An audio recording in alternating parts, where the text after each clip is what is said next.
rabbit is electrifying.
And we are live.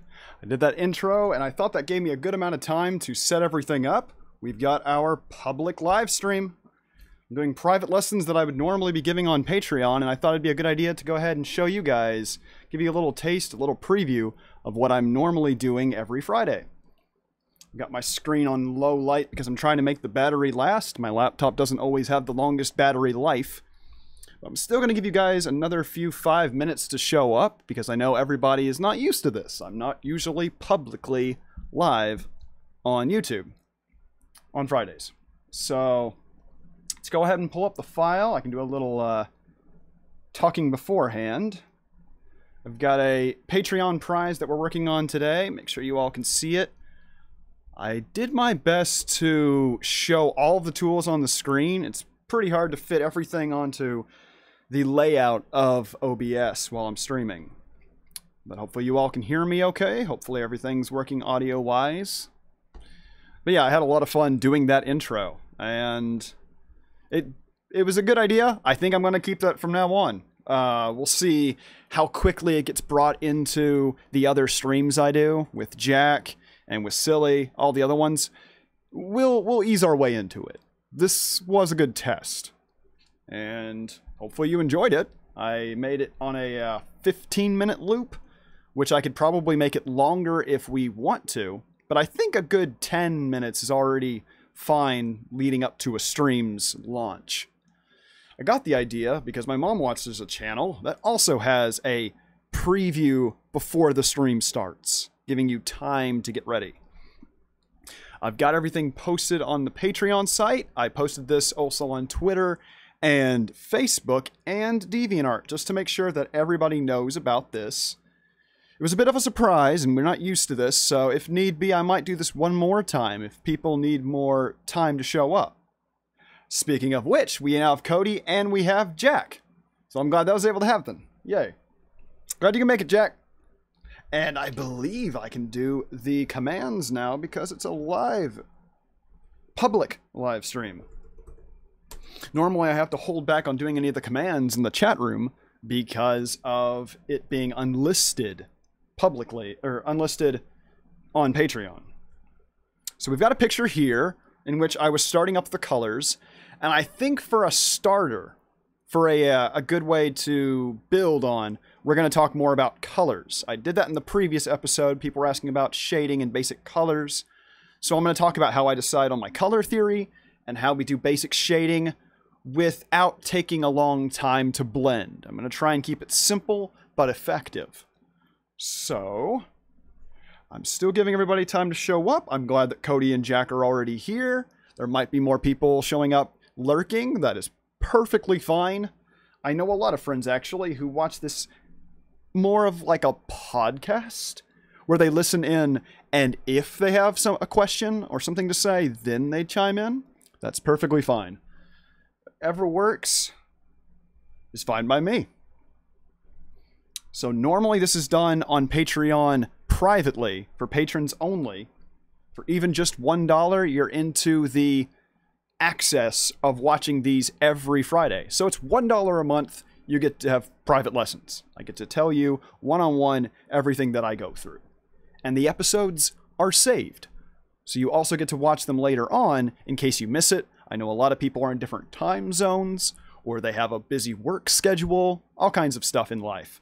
So you can still watch it later on, just going to my homepage. So here we have a wolf version of Hanzo. In case you know Overwatch, which I've seen a little bit of, this is a character whom I am doing a wolf version as requested by one of my patrons, Brandon. Let me go and pull up a little bit of a reference on him. He gave me some pictures to go off of. In case you're unfamiliar with Overwatch, as I have been in the past, this character is an archer. I'm going to be painting in more of the colors. Brandon requested custom colors, so we're also talking about color theory in this episode. I've decided a few colors to start with, and we've built this off of a custom skin that is in the game. And we're taking it a step further and making him an actual wolf, as opposed to a wolf theme on his custom skin. So right here, I'm setting everything up, looking at the layers. As you can see below my webcam right now, I have the layers hopefully visible enough. If need be in future streams, I like to ask if people would prefer more zoom in on the layers, or if they prefer to see the tools over there. Way over there, you see my tools that my mouse is near. Because sometimes people are more curious in just the art itself, or learning the digital art program. So either way works. And without further ado, we can go ahead and start. I'll go ahead and mention that you can always ask questions as I draw, and I can always deviate to answer a question. Because honestly, I'd prefer answering questions so that you all can learn as I draw. That's the goal here whenever I'm doing these lessons. So anything that pops into your mind art related, just mention it. I can easily go on to a tangent. I'm using this picture as a stepping stone. I get to be productive, I get to show you what I know, but we can go from there into other topics. I've had that all the time. I've started something with color and ended up talking about anatomy. I've had all kinds of topics. So it is welcome to any and all art-related questions. I have the transparent pixels locked when it comes to colors so that I don't color outside the lines. Most digital art programs have something like this, where you lock the transparent pixels or protect the alpha, and then I can only color inside the coloring. I can't color outside what I've already drawn. If I turn that off, I can of course color anywhere I want. But with locking the alpha, now it only colors where I have something. This is really effective for keeping my art clean, especially since I don't use the selection tool as much as some artists, especially who work digitally.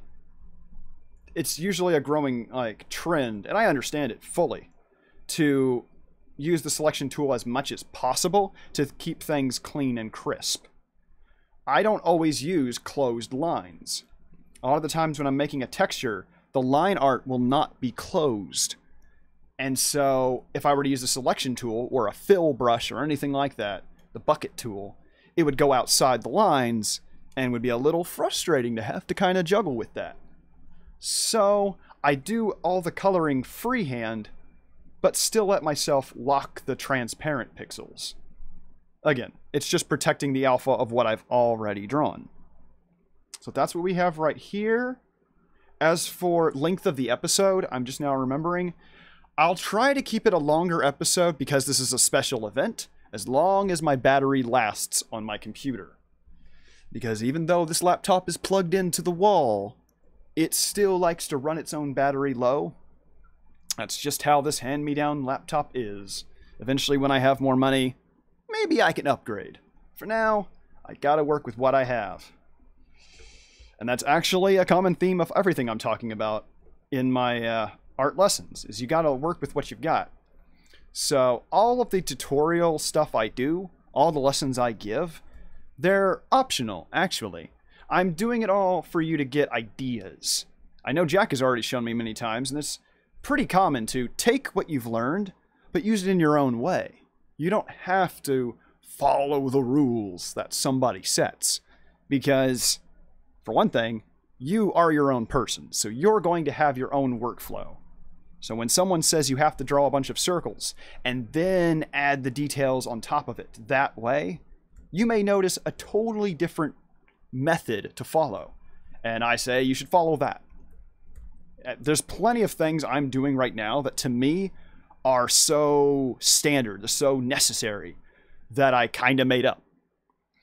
I didn't invent them. I just kind of got the idea when I learned from other people. And I would mix and match. Occasionally someone would say, do steps 1, 2, 3, and 4. And then I'd say, I'd rather do 3, then 1, 2, and 4. You know, you mix it up to match what you are after. And one of those is that I don't use the selection tool that often, but I still like to use other types of brushes and tools, and that's part of it. I'm cleaning up a little bit of the line art and colors, mainly because when I'm having a lot to do, a whole lot of work, my mind starts to race and get a little impatient. But how do I stay productive at the same time if I know I have a lot to do, but I'm feeling impatient? I let myself jump around the picture. I know I've mentioned that a couple times in the past, but this is just a reminder for anyone who doesn't know. I like to let myself be impatient. Because I know I feel it, and if I try to push it down and suppress how impatient I get, I'm going to get frustrated. And in order to have a long amount of stamina to work on tons of pictures as a living, or just any project you have in mind, if you're just trying to work on a big picture, if you're trying to work on a series of pictures, maybe you have a bunch of characters that you're trying to draw.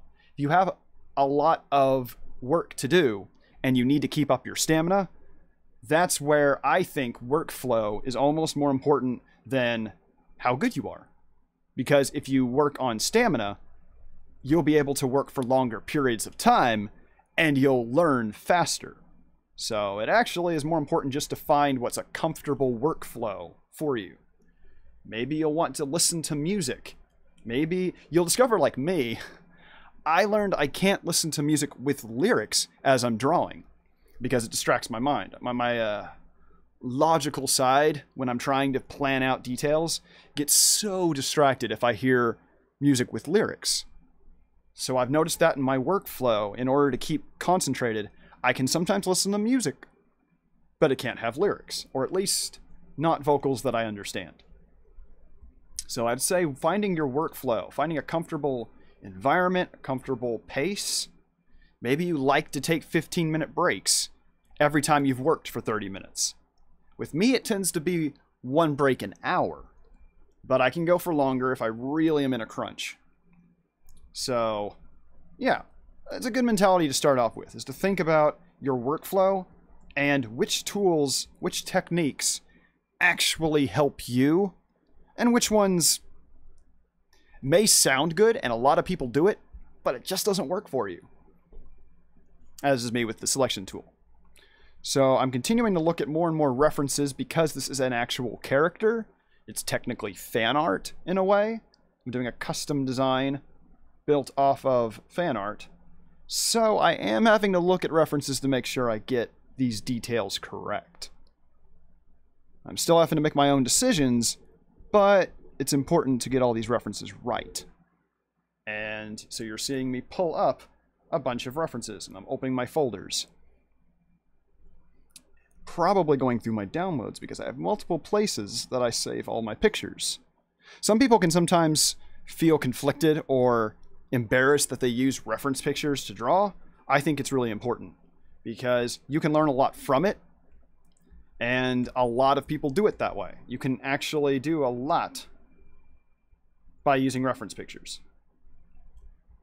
And so I'm taking a variation of what the original character has, where he has a lot of dark hair and gray streaks in his hair. But I'm adapting it to a wolf. And anywhere I get an impulse to change the shade of color or anything like that, I will. So it doesn't have to be that you're copying something. It's rather using something to get you out of an art block. I think that's really important. It's easy to get hesitant when the picture's frustrating you. And so you got to find a method, or a couple methods, to get yourself out of that rut so you don't feel stuck. And as you're going to see here throughout this whole picture, I am constantly stuck. I'm not going to hide that at all. I am constantly reaching a point where I'll go, I don't know what to do here. And the biggest advice I have there is just do something. Because if you at least push yourself to put something on the page, then you can look at that and go from there. Like right now, I wasn't sure how much of this fur is going to be gray and how much is going to be this dark color for his hair. Because I don't know if maybe his ears should also have it, but his ears should probably stand out. So I think I'll leave his ears gray and add the dark colors everywhere else. But I'm not sure how much, so I have to try it. And that's the secret I'm emphasizing here, is that if you feel stuck, put something on the page. It's that big challenge of having a blank sheet of paper in front of you, and you're like, I don't know what to draw. I'm stuck looking at this blank sheet of paper. How do I move forward? Just put something on the page. I've literally done that all the time, where looking at that new sketchbook and you have that first page and you're going, how do I fill this? What do I start with? The first page feels like there's so much pressure. Just put a line on the page. Just scribble a little bit. Because if nothing else, you'll scribble a little bit and maybe it looks like something. You stare at it a while and it reminds you of something. Try drawing that thing. Or let yourself think about what it reminds you of. Daydream about that for a while. And then if it starts to wander in a direction, then draw that. There's a lot of nudging your habits and their thoughts in the right direction. Hopefully you all can follow along okay. I always have to make sure that I'm slowing down just enough that everyone can hear me, but I don't take too long. I obviously have a lot to mention, and I'm open to any questions you guys have. So it's a constant balancing act. I'm constantly trying to find that middle ground that's a mix of fast-paced but easy to follow. I've sometimes done streams where I try to go at a much slower pace, and I think it worked okay. So I just take turns. It's kind of like with anything you're stuck on with art. If you have a style problem, if you feel like I want to do smooth colors, but my coloring tends to always turn out messy. But sometimes I like that, and you're feeling stuck and you're not sure which one to do, keep going back and forth. I know for the longest time, I always wanted to paint, but didn't really know how, and I didn't think I was that good, so I would just kind of shy away from it. But I always felt that urge to paint. I was always seeing other people paint and going, I really wish I learned how to paint. I want to do it. So I would, every once in a while, make myself try. I would still go ahead and just try a picture, usually of a character I knew and enjoyed, because if it's something new and frustrating, you can balance that with something that's comfortable, something you already know.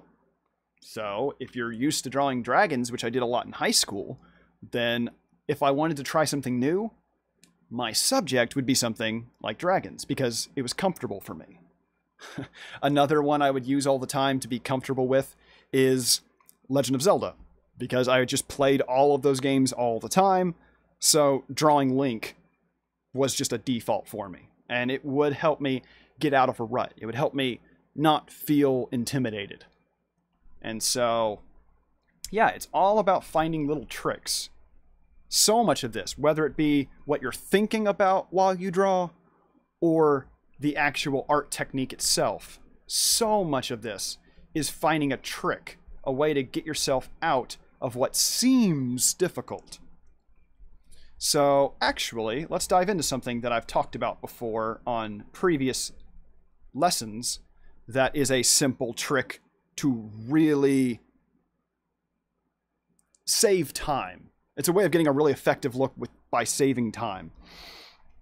I see my phone is still lighting up. Okay. Someone's sending references. That's good. Yeah, I'm always having to balance all that out too. So his hair is going to be shiny. And for the theme of this picture, I'm saving time of doing it with cell shading, which is an animation term for having a lot of the edges of the shading of each color have a really sharp edge. Because back in the day when they were coloring cells, flat sheets that would be for each frame of animation, you needed to save time, but you still wanted to have shadows and fancy lighting. So they would do it in sharp, crisp lines like this. If you pay attention to most cartoons, they tend to have really sharp edges to the coloring. I think the place that I noticed it first was when I was really infatuated with anime in elementary school. I'd watch Pokemon and see that a lot of the shadows were actually just a very sharp, crisp line, like I've done here on this sleeve. And if you start with that method, you can start to understand painting way faster, and it becomes less scary. Because here, in this picture, I am doing no blending at all. I think blending's the most intimidating part when it gets to doing paintings. People hear that word when it comes to digital art, and it's like, oh, not using line art? And blending all those, oh, that sounds so complicated. But when you learn the basics of it, it takes all the fear away. It makes it way easier to digest. So let's make his hair shiny without blending. I have the color palette over here by my mouse. You see in that corner, the upper left of your screen. I have my little color palette there so you can see what I'm using. Right now we're doing a really dark gray. It's almost black, but not quite. I still want you to see the line art. That's one little rule I've made up in my head. I never go for true black unless it's a really deep shadow. Because personally, I want to see the line art. And especially if you're drawing a character like a black cat. Then I would want to still see the line art of their mouth and their fur. I want to see all that texture with the line art. Especially if you've put all the effort into drawing all that line art. You kind of want to keep the line art. So, my kind of rule in my head is that I never go to true black. Only on the rarest occasion, like his eyeball here, right in the pupil of his eye. There, I went ahead and went true black. But for the rest of this, I'm keeping it kind of close. It's always hovering above that corner of the color palette. And so I want to add a little bit of shine. Now we could go sliding up the palette here, just up to a neutral gray and then lighter and lighter. There's a problem with that, especially with the colors we have on this character. If I just slide up in gray, and we add some gray right here, and that's where we want the shine. And I want to slowly make it shinier, and we're starting to slowly add in a bunch of shine. We're starting to run into an issue that would bother me. This shine, this gray we're using for the color, is almost the same as the gray in his fur. And that can be a little muddy. You notice how it almost blends too much? We're almost there. It's almost actually shine. But I don't like how similar that looks. It can muddy up the picture and it all kind of blends together as a blob of similar colors.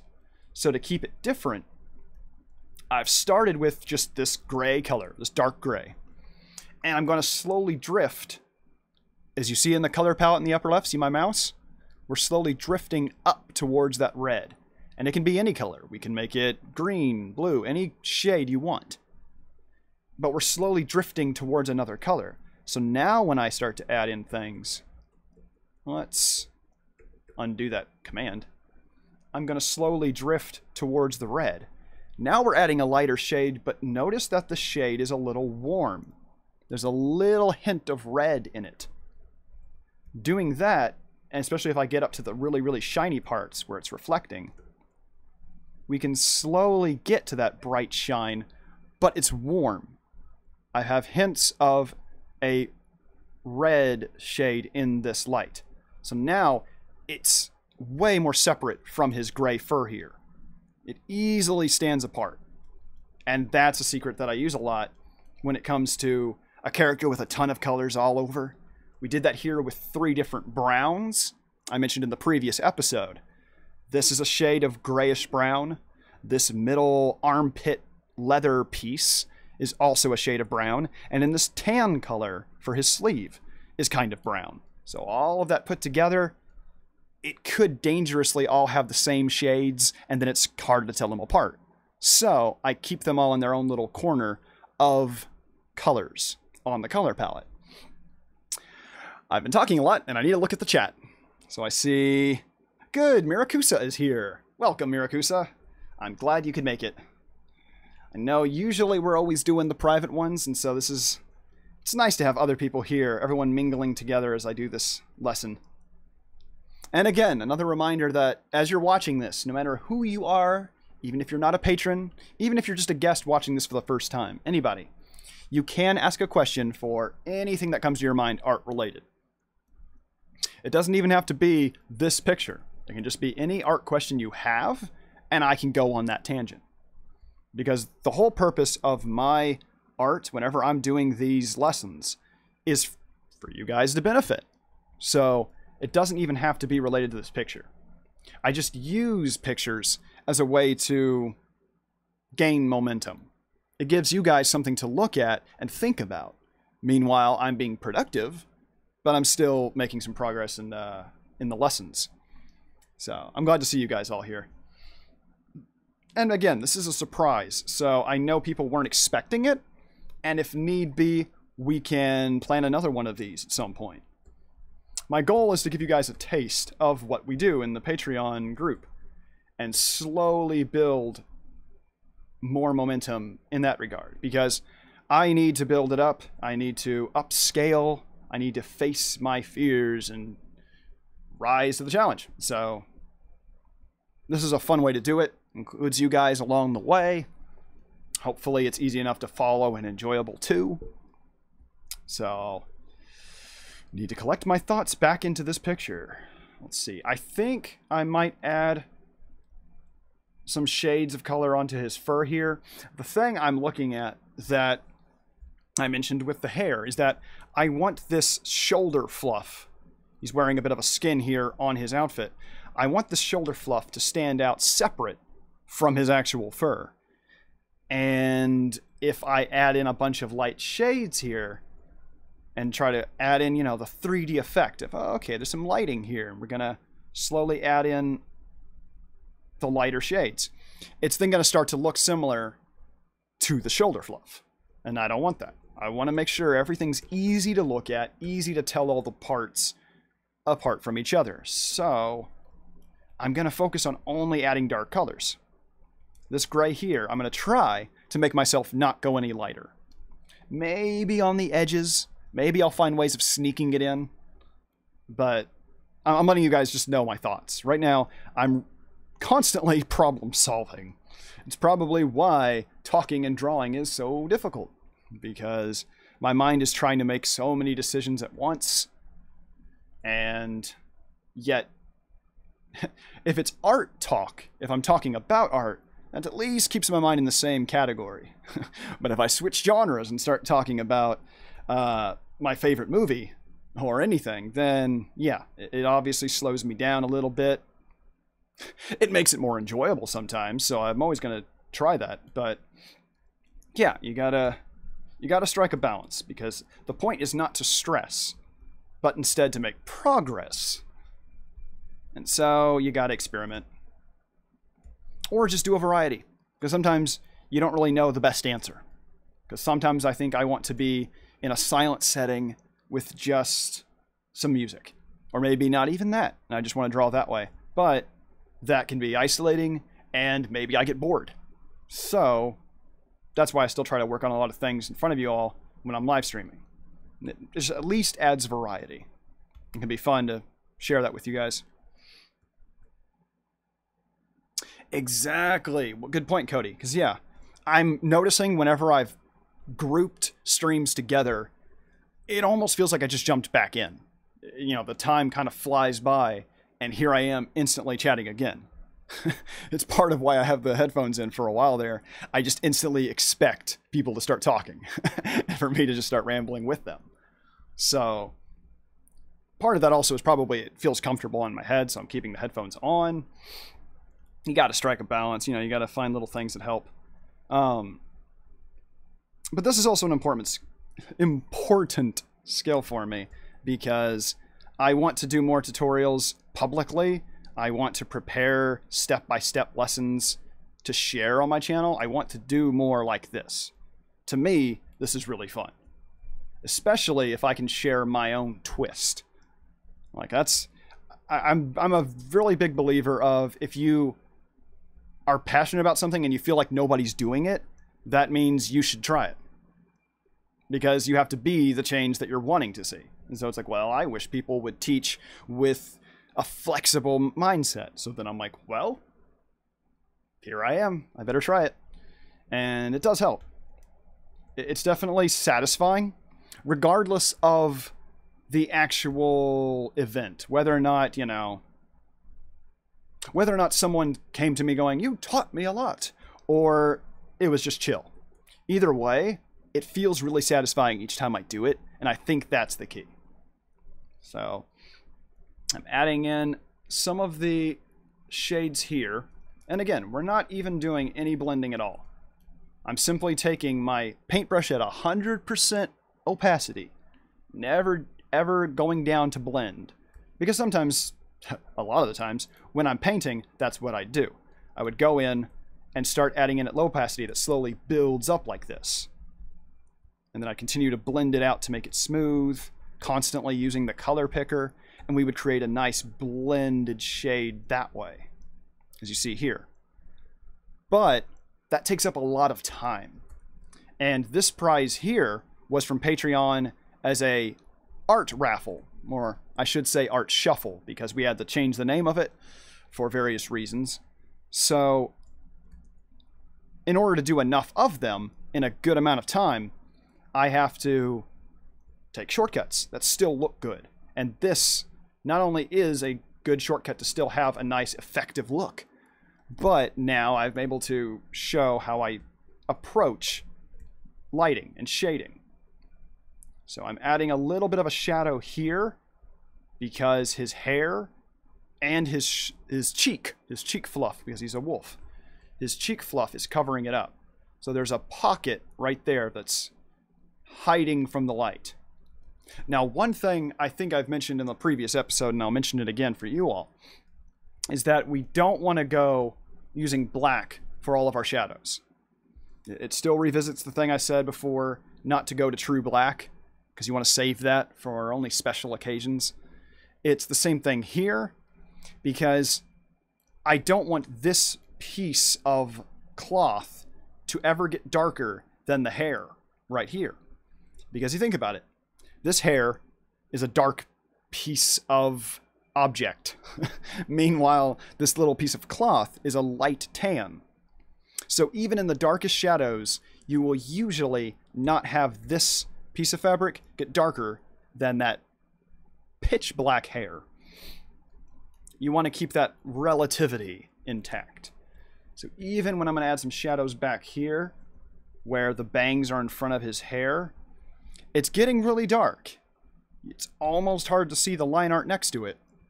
And in the stream quality, it may definitely look black. But if I use the color picker, you can see that little white circle. It's just above the color black. And you can barely see the division right there. I think you can. Looks like it. And so that's the kind of thing I'm doing. I'm still wanting to keep that line art intact while I shade. And I want the shadow to be the same shape and direction as the object. Notice that we could have chopped the shadow like this. We could just do a sharp chop like that. And maybe when you zoom out, that looks right. Maybe that is the look you want. But I like to experiment and keep the 3D texture intact. So this is a giant triangle for his hair. It's a little pointy triangle. So I'm taking this shadow right here and following that shape. I'm going in the same direction. It's basically another little triangle. You see right here. If I were to turn off the line art, we can see that triangle. It's imitating it. And that way, when you zoom out, you kind of feel the 3D shape of it. If I were to add a bit of a light shade to it, let's take another color from his hair over here and add it over here. I want it to only copy the direction of that triangle, because now it'll add the 3D effect. A lot of cell shading tends to be about optical illusion, because when I zoom in, it'll all look like a bunch of sharp blobs. It's when you zoom out that it suddenly has this powerful effect. And that's what we have over here as well. These are just sharp blobs. That's all they are. They follow the pattern of the cloth, where you want to pay attention to your line art and really make sure it imitates it and follows the flow. And there's a little bit of a shadow going here onto the object. But I'm trying to keep the shape of these shadows interesting. You know, I'm kind of drooping down at the edge here because maybe that's the edge of the cusp. You know, if there's a little bit of stitching, maybe the stitching would be right around here. It kind of feels like it when I look at it. So I'm imitating that by drooping down and then going up. If you think about the object you're drawing, that can help a whole lot. Some of this may sound randomly complicated, But all it really comes down to in the end is, what do you like? What looks good to you? Because that's... when it comes to it, at the end, that's all that matters in art. It's like, when you're doing this effect, whatever tools you use, whatever strategy you follow, do you like the effect? And so, I'm trying to show you what I use, and you can take it, mix it around, play with the idea, invent your own version of it. And so, that's why I try to show the tricks that I'm following. It makes it, hopefully, a little easier to think about. So we're starting to add in some shading on his hair, giving it more of that 3D look. There's 3 different layers to his hair, because there's the bangs on top. There's these sideburns we have, which I can maybe add a little bit of highlight on right here. We're adding a little bit, just a little. Just enough to help it pop, as you see right there. We can add in that tiny bit of shine. And then the third layer is this hair in the back. And that hair is probably going to receive the most shadow, as you can see there. And it becomes easier to shade this part because it won't go outside the lines with the transparent pixels locked. I use both terms, either protect alpha or lock transparent pixels, because I used to do a whole lot of stuff in Photoshop back on my old computer. So I got really used to the tools there. And it did take a couple months to really find all the tools again in a new program. Some of it I ended up just Googling, going, okay, can this program even do it? And eventually you find out the new shortcuts, the new ways to do it.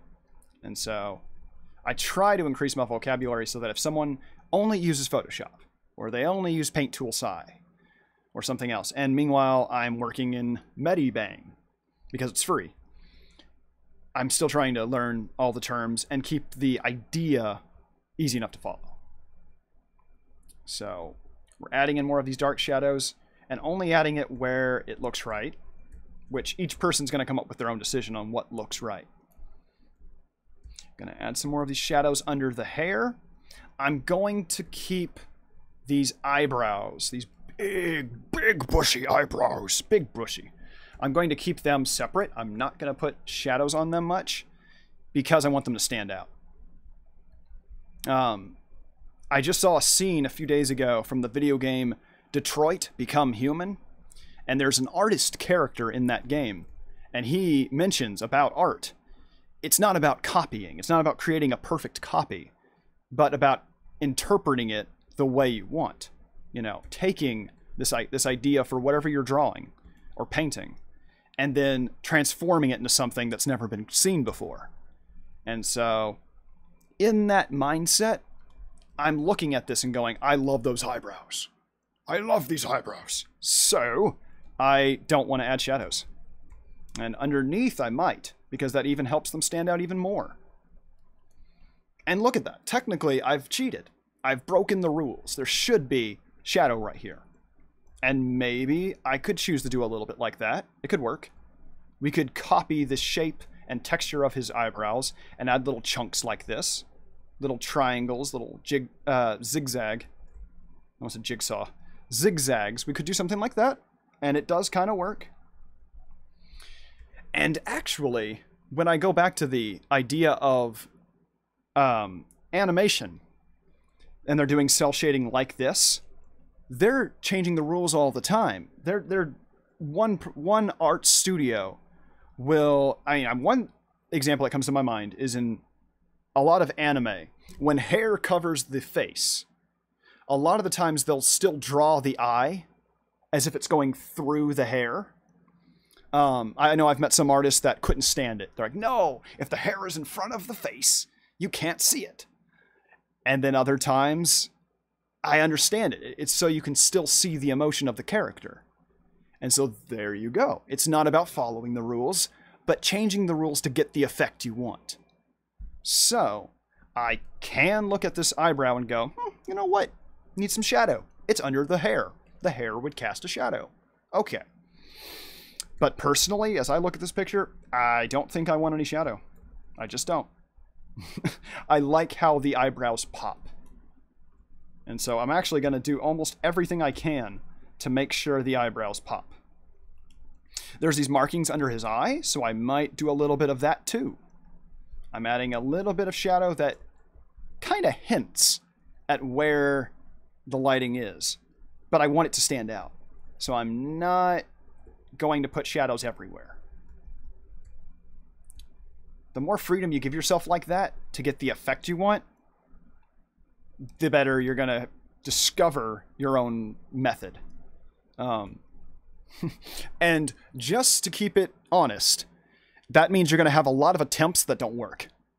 I just need to make that obvious because I have had so many pictures. I've had friends lately who are mentioning that some of their artwork feels like it didn't work because they didn't finish it. And it's like, I've had that so many times for years and most of my life. I have had so many pictures where I was really motivated and I went into it going, you know, I'm going to put all this detail into it and I'm going to try this new method of like how the lighting's going to affect the edge of the character. Oh, it's going to be so cool. I don't know how to do it, but I'm going to try it. And it didn't work.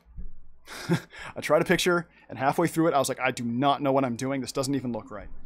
And my opinion is try a different picture doing it again.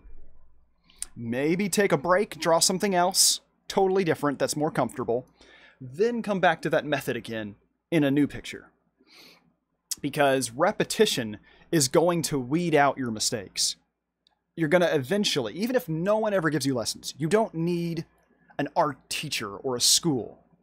They give you advice and ideas, which is what I'm trying to do here. You get ideas from me. But when you practice, you're going to discover the most. So everything I'm trying to give you here are shortcuts, but then it takes you practicing those and going, huh, he keeps talking about this, but after I've tried it 5 times, I think I like it this other way. Does he ever do that? I don't know. I'm going to try it. And then you just do it that new way. I've been doing that sometimes by accident all the time. And again, it's because I've made so many mistakes. I've messed up so many times that I'm kind of numb to it.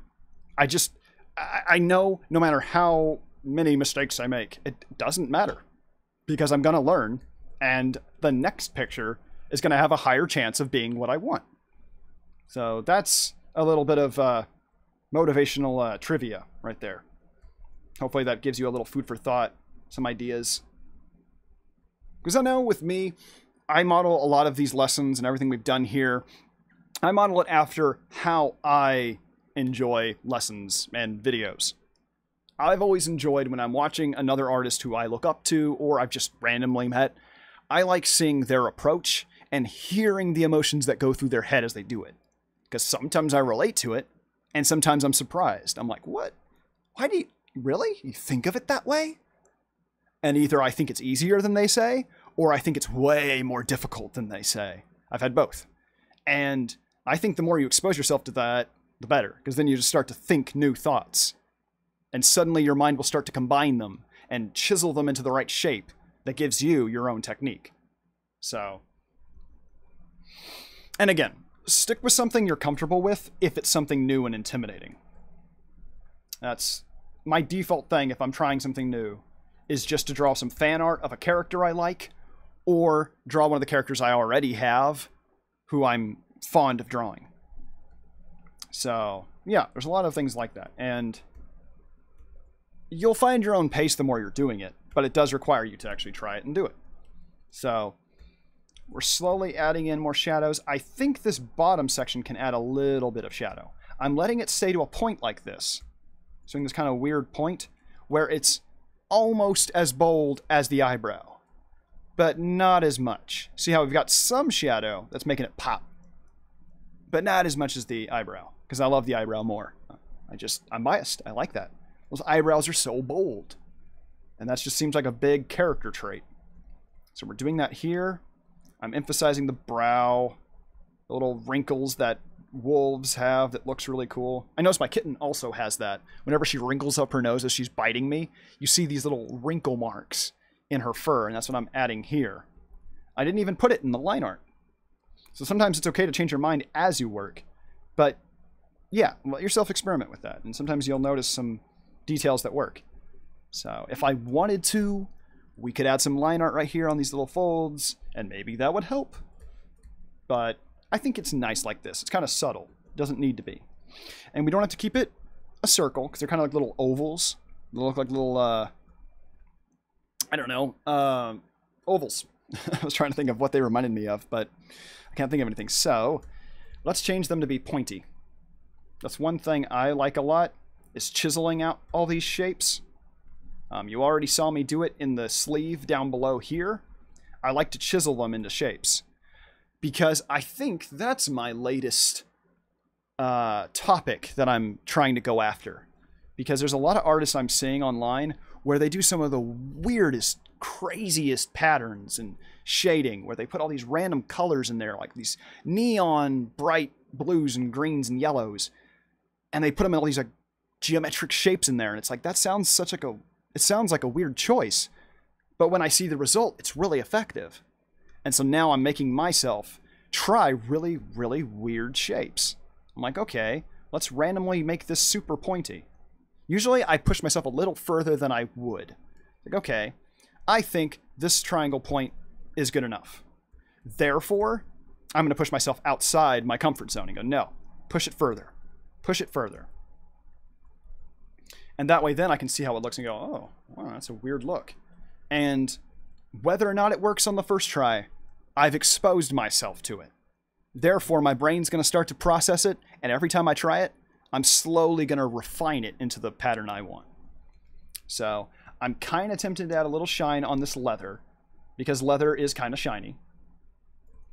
But I'm only going to do it on the upper parts.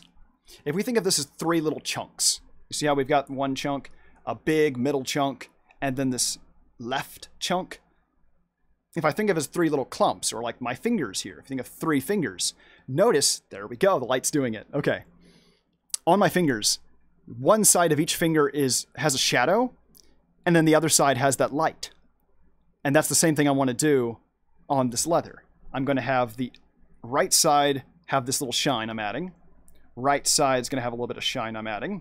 And then once again, right side has a little bit of shine. And then the left side I'm keeping the same. And I'm chiseling it out, trying out those weird shapes, seeing which one I like the most. I think the left one's going to be the weirdest. By the way, I know I've been rambling, but you guys can ask questions at any time. It's not interrupting me at all. Left to my own devices, I will talk a lot. So you are allowed, everyone, to still keep asking questions, mention ideas. All of that is still welcome as I'm talking right now. Just reminding you guys, that is still here. It's perfect invitation to ask questions. I needed to remember to take a drink of water. Okay. But I'm adding in these shades of light on the edges, mainly because I think that's adding a little bit more 3D there. And as I zoomed out, I don't know if this triangle in the middle should be that wide. Maybe it needs to kind of get chiseled out like that. I think that looks better, because if I make it too wide, it makes it look like this piece of leather is pushing up into the air away from his chest, and I think this leather should be flat. You know, I don't think it's that 3D. Sometimes we can get a little carried away. I know I have in so many pictures, so experiment. You should experiment, but it doesn't have to be that way. You don't have to keep the thing you tried. Oh, excuse me. Some leftover burps have found their way into my system. And hopefully I stayed clear of the mic. So I don't know if we need shadows there. And I think I'm pushing the leather a little bit further back there. We've got the upper half coming close to complete. I might add some little bits of shine, but it's getting very close to done here. We can add little hints of shine here. See, we're going to add little bits. Maybe on the eyebrows that I seem to like a lot. On his forehead, a little bit on his nose especially, because the nose is facing upward. So we can add a little bit there. These are hints. You notice how it's starting to add some shine, but we're not going as far as the shoulder fluff, because I want that shoulder fluff to be separate. I'm still trying to divide it a little more, emphasize those shadows. I'm not worried about how clean it is, because I can always go back and clean it up. Right now I'm worried about momentum. I want to get a bunch of ideas and try them all out and make a bunch of progress. Then I can go back and clean it all up later. That's not really, I'm not worried about that. Especially when you have a lot to do. You don't want to bog yourself down in a bunch of details at the beginning. That holds you back. Just let yourself get a bunch of momentum, then clean it up. He's saying, I don't try to force creativity by going outside comfort zone. I just let the ideas float along. Exactly. You need to find your own approach. So that's good. I'm glad you mentioned that, Cody. I think the only forcing, I would say, is in a comfortable way. I guess you could say I'm putting spice into my life when it comes to drawing. I find little ways that... My phone just went off. I'm finding little ways of spicing it up without adding in anything difficult or anything stressful. Because I've noticed also times that I've tried to bite off more than I can chew, and instead of feeling like a fun challenge, I was just stressed. I just looked at it and went, I don't know what I'm doing. This isn't working. I'm mad. And so then it just didn't feel like, what was the point? So you want to keep something that lets you enjoy it. I guess with all of the experience I've had, whenever I do experimenting, I have no fear because I've messed up so many times that I just know it doesn't matter. I can mess up and life will be okay. You know, the next picture can be better, even if I make 6, 7, 8 mistakes. So I tried going really dark underneath his chin, and I think I need to go darker. I need to add the whole shadow here. I think that actually looks a little better. I'm going to continue to experiment as I go, and that's important. So, continuing shadows here. Sometimes I can speed up just so that you guys can watch it happen. Again, not really focusing too much on being super clean, super perfect. Just trying to add in enough details and still talk about it here as we go. So he clearly has a lot of gray because I started with gray, and so I'm trying to expand from there. I know this piece here was blue. I'm building this picture off the design from the game. There is an unlockable skin, probably from an event in Overwatch, where Hanzo could have a more samurai look. Cody's just now got to it, asking if that's from Purgatory Mosaic. No, I want to get back to Gingy, my fox from Purgatory Mosaic. I want to get back to her, but not quite yet. We're gonna go one step at a time. And right now, I have a ton of work I need to finish. So, right now, it's a bunch of commissions that have been in my lessons lately. That way, all of my patrons know what I'm working on, how far along I am, but I still get to give lessons. Sometimes it's felt a little conflicting, where I have to give too much at once. But honestly, I think it's just me learning how to swim. You know, in the metaphorical sense, I'm learning how to manage on a larger scale. Right now, this has been the largest workflow I've ever had, and I can kind of tell I need to continue more. I need to continue getting higher and higher amounts of work. So, this is me learning. And so yeah, if you're learning a new technique, if you're trying to teach yourself to paint or draw or do anything like that, the learning stage is going to be uncomfortable. Even if it's, you know, just a little uncomfortable, not that bad, or it's really frustrating. Either way could happen. Sometimes it switches. Sometimes it's good one day and bad another. If you know that's required, that's normal in the process. So if you know it's normal, that takes away the fear. Because I guess that's my experience talking. I know that it's going to feel uncomfortable when you get into something that's new, when it's a challenge.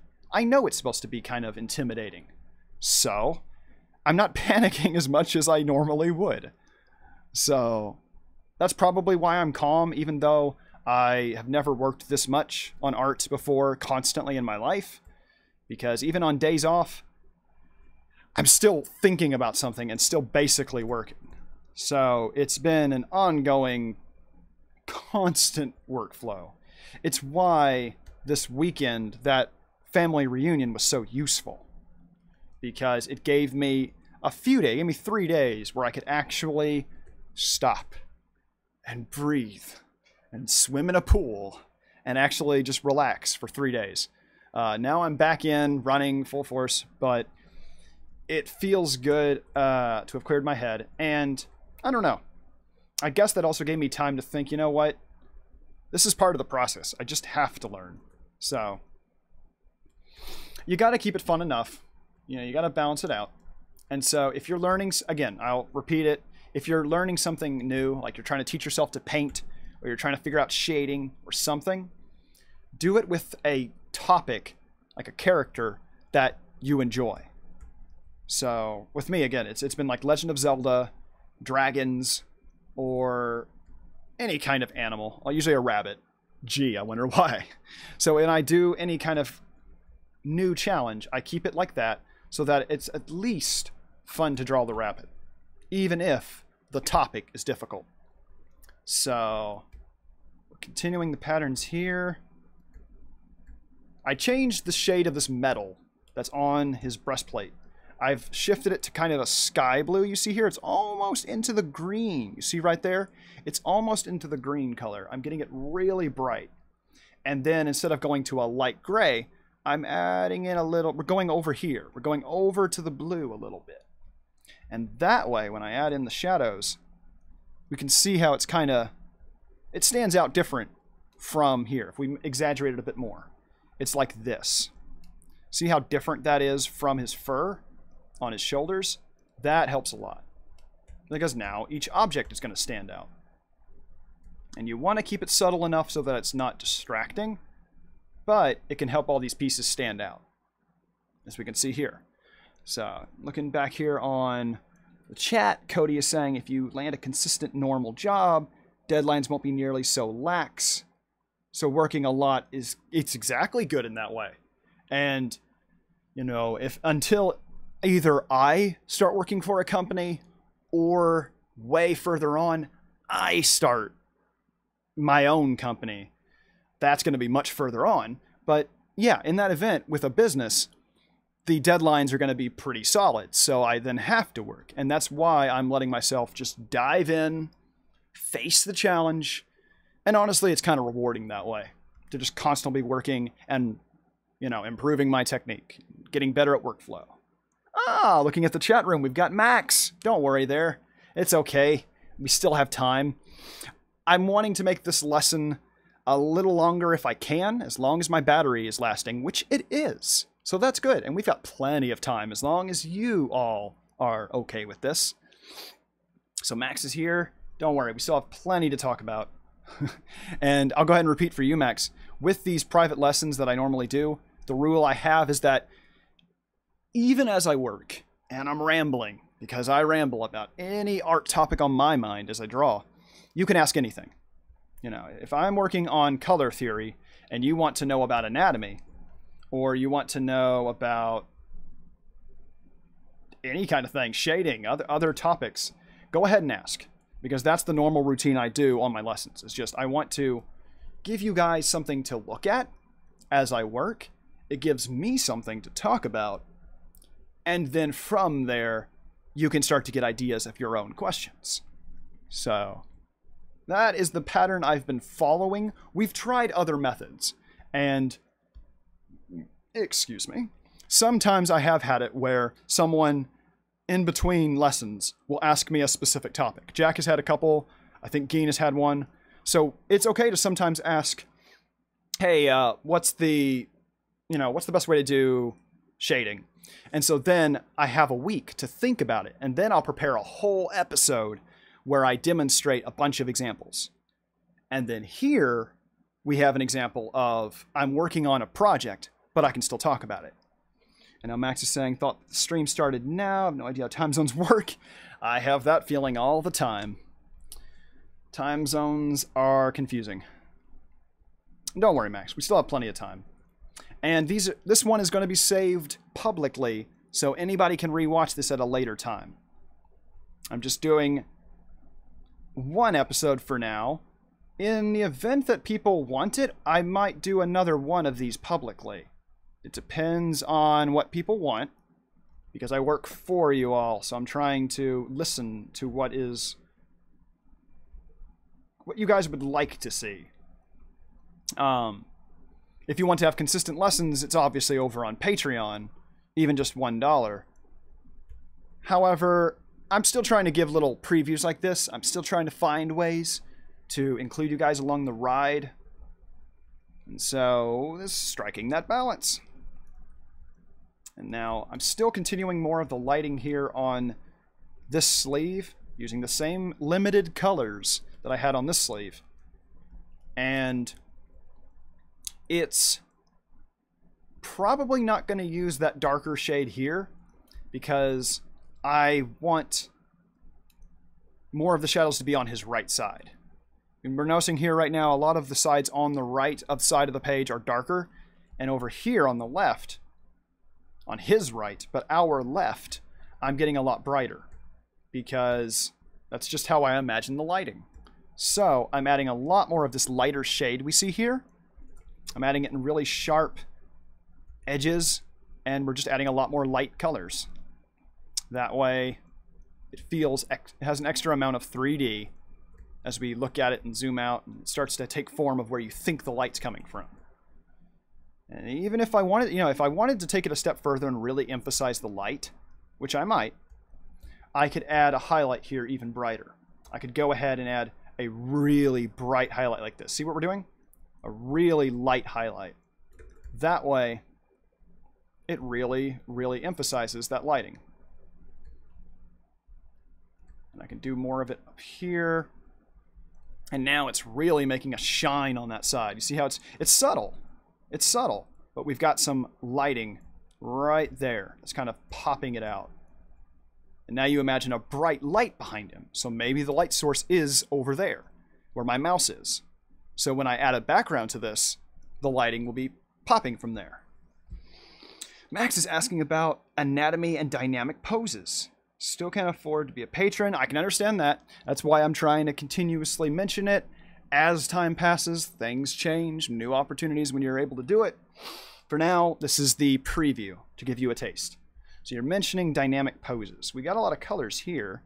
Let me go ahead and add a dark shade, and then I can go ahead and jump into some lessons about poses. We've talked a little bit about it. Do you want to know human poses or animal poses? I'll let you have a little bit of the spotlight here, Max. I have previously talked about a little bit of both. I know Jak at one point specifically asked for episodes on animal anatomy and how to give them poses when they're being quadrupeds. Not anthro furry characters, but just animal on all fours, quadruped. We did that for a couple episodes, and we invented a character out of it, which was kind of fun. Max is saying no preference. Okay, so then I can go into what I do for poses once this dark gray color has been placed. I think I mentioned it in the last episode, not this episode. The reason I don't use the selection tool is not only because my lines have a lot of open edges like this, which I like, but also it's because when I'm adding all these colors and I'm not really worried about how clean it is, then when I go back in like this and I start cleaning up the colors and going, okay, yeah, I need to clean these up. The edges are a little meh. As I clean these edges, I'll then look at the line art and go, wait a minute, I don't want that edge like that. Those little bumps there aren't supposed to be there. So I basically do two things at once, and I'm not stressed about how long it takes. So I'm continuing to look at the line art as I color. And that way, eventually everything gets done. And I can still do all the cleanup at the end. But having that option to sometimes color and then sometimes go back to the line art gives me more variety. Therefore, I don't get bored. I am a very impatient artist, despite how long I have to work on art. and how many pictures I have to do, how long they take. I hear people say, you know, wow, that takes a lot of patience. You're so patient. But it isn't. I so have to work based off of my emotions. And so often, I'm impatient. I'll be working on the colors of his pants here, and then I'll notice the shading on this belt or this, you know, piece of leather. So then I'll jump over here and start working on that. I jump around like crazy because I'm impatient, I get distracted, but I know I have to get it done. So I just, I go ahead and, you know what, I'm going to embrace it. I'm just going to always jump around the picture. Because that way, no matter what, eventually, it'll get done. And that's the point of finding a workflow that works for you, as opposed to what someone else tells you to do. That's why I show it to you, and let you take that as an idea, and you can go your own path. So we've got those pieces there. It's taking form. We're getting really close to finishing his colors.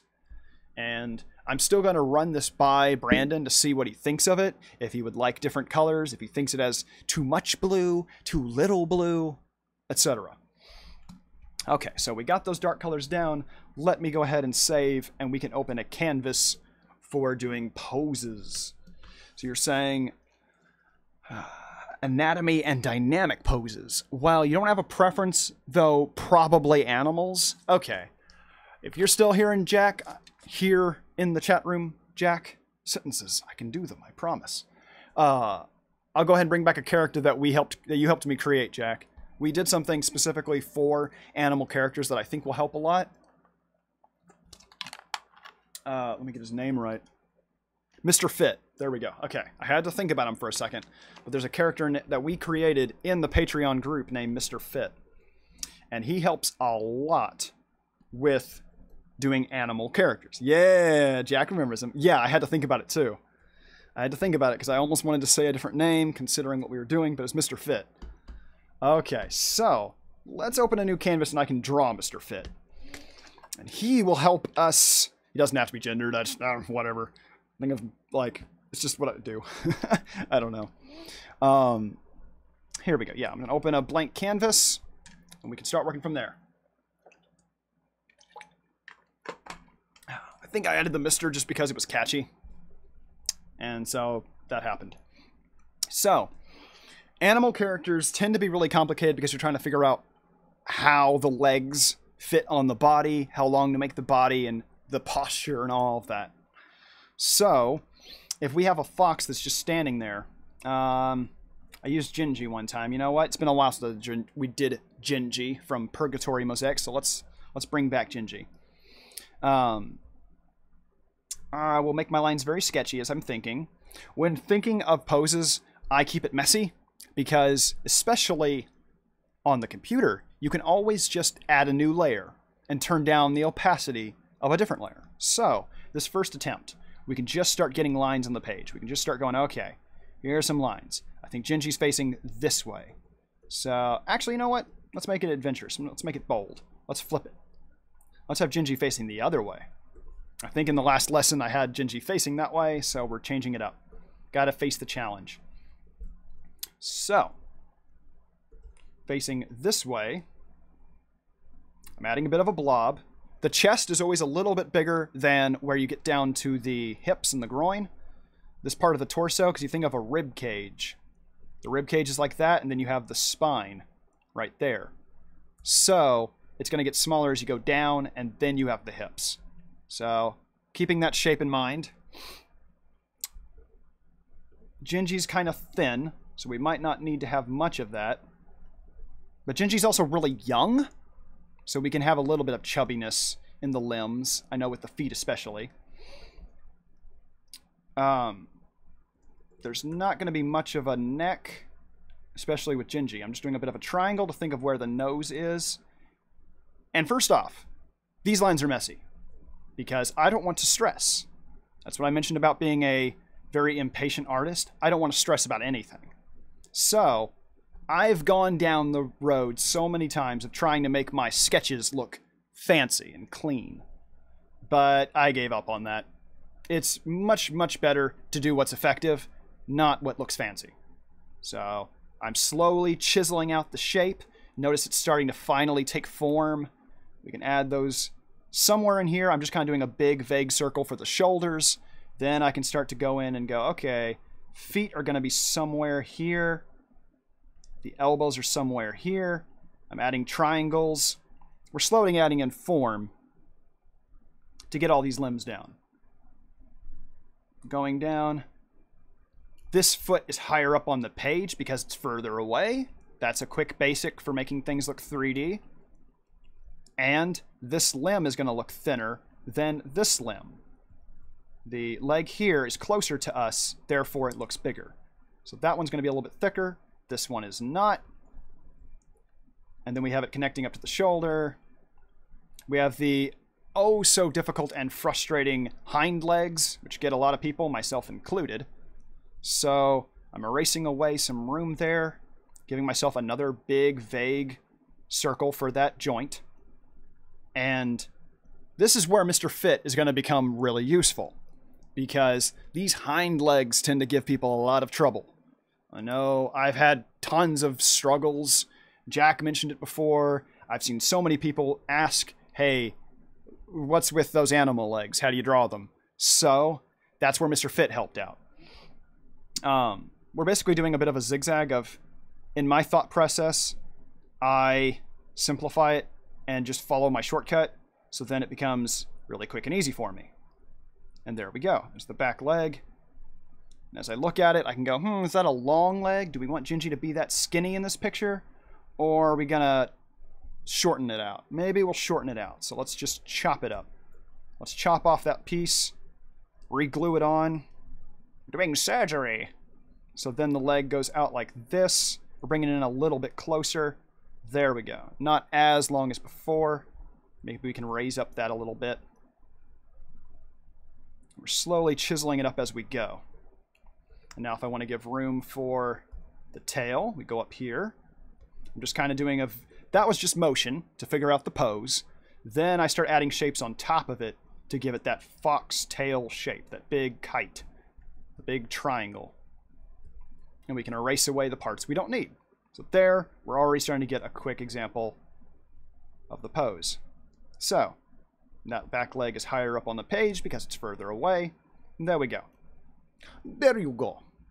We've got the basics, and then Gingy's helmet would be there. We've almost made a little bit older Gingy pose because I'm trying to show anatomy. So, bear with me. That'll work. Gingy's a tiny bit older in this one. And there's Gingy wears a belt. He's got armor. So we're adding all that in there. And that's just extra details that make it fun. So there we go. We're adding in all those details. And we've got Gingy, at least a loose sketch, which from here, I can then turn down the opacity and try it again. I can trace my own lines and clean it up. So there's no pressure. I'm not worried. Let's make it smaller so we can fit Mr. Fit on here. Fit Mr. Fit.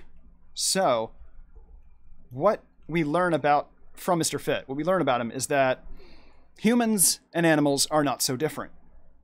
Mr. Fit here, he's got his head. We're just drawing his simple little head. I tend to give him a little bit of a helmet where he's wearing his fox ears, because his name, Fit,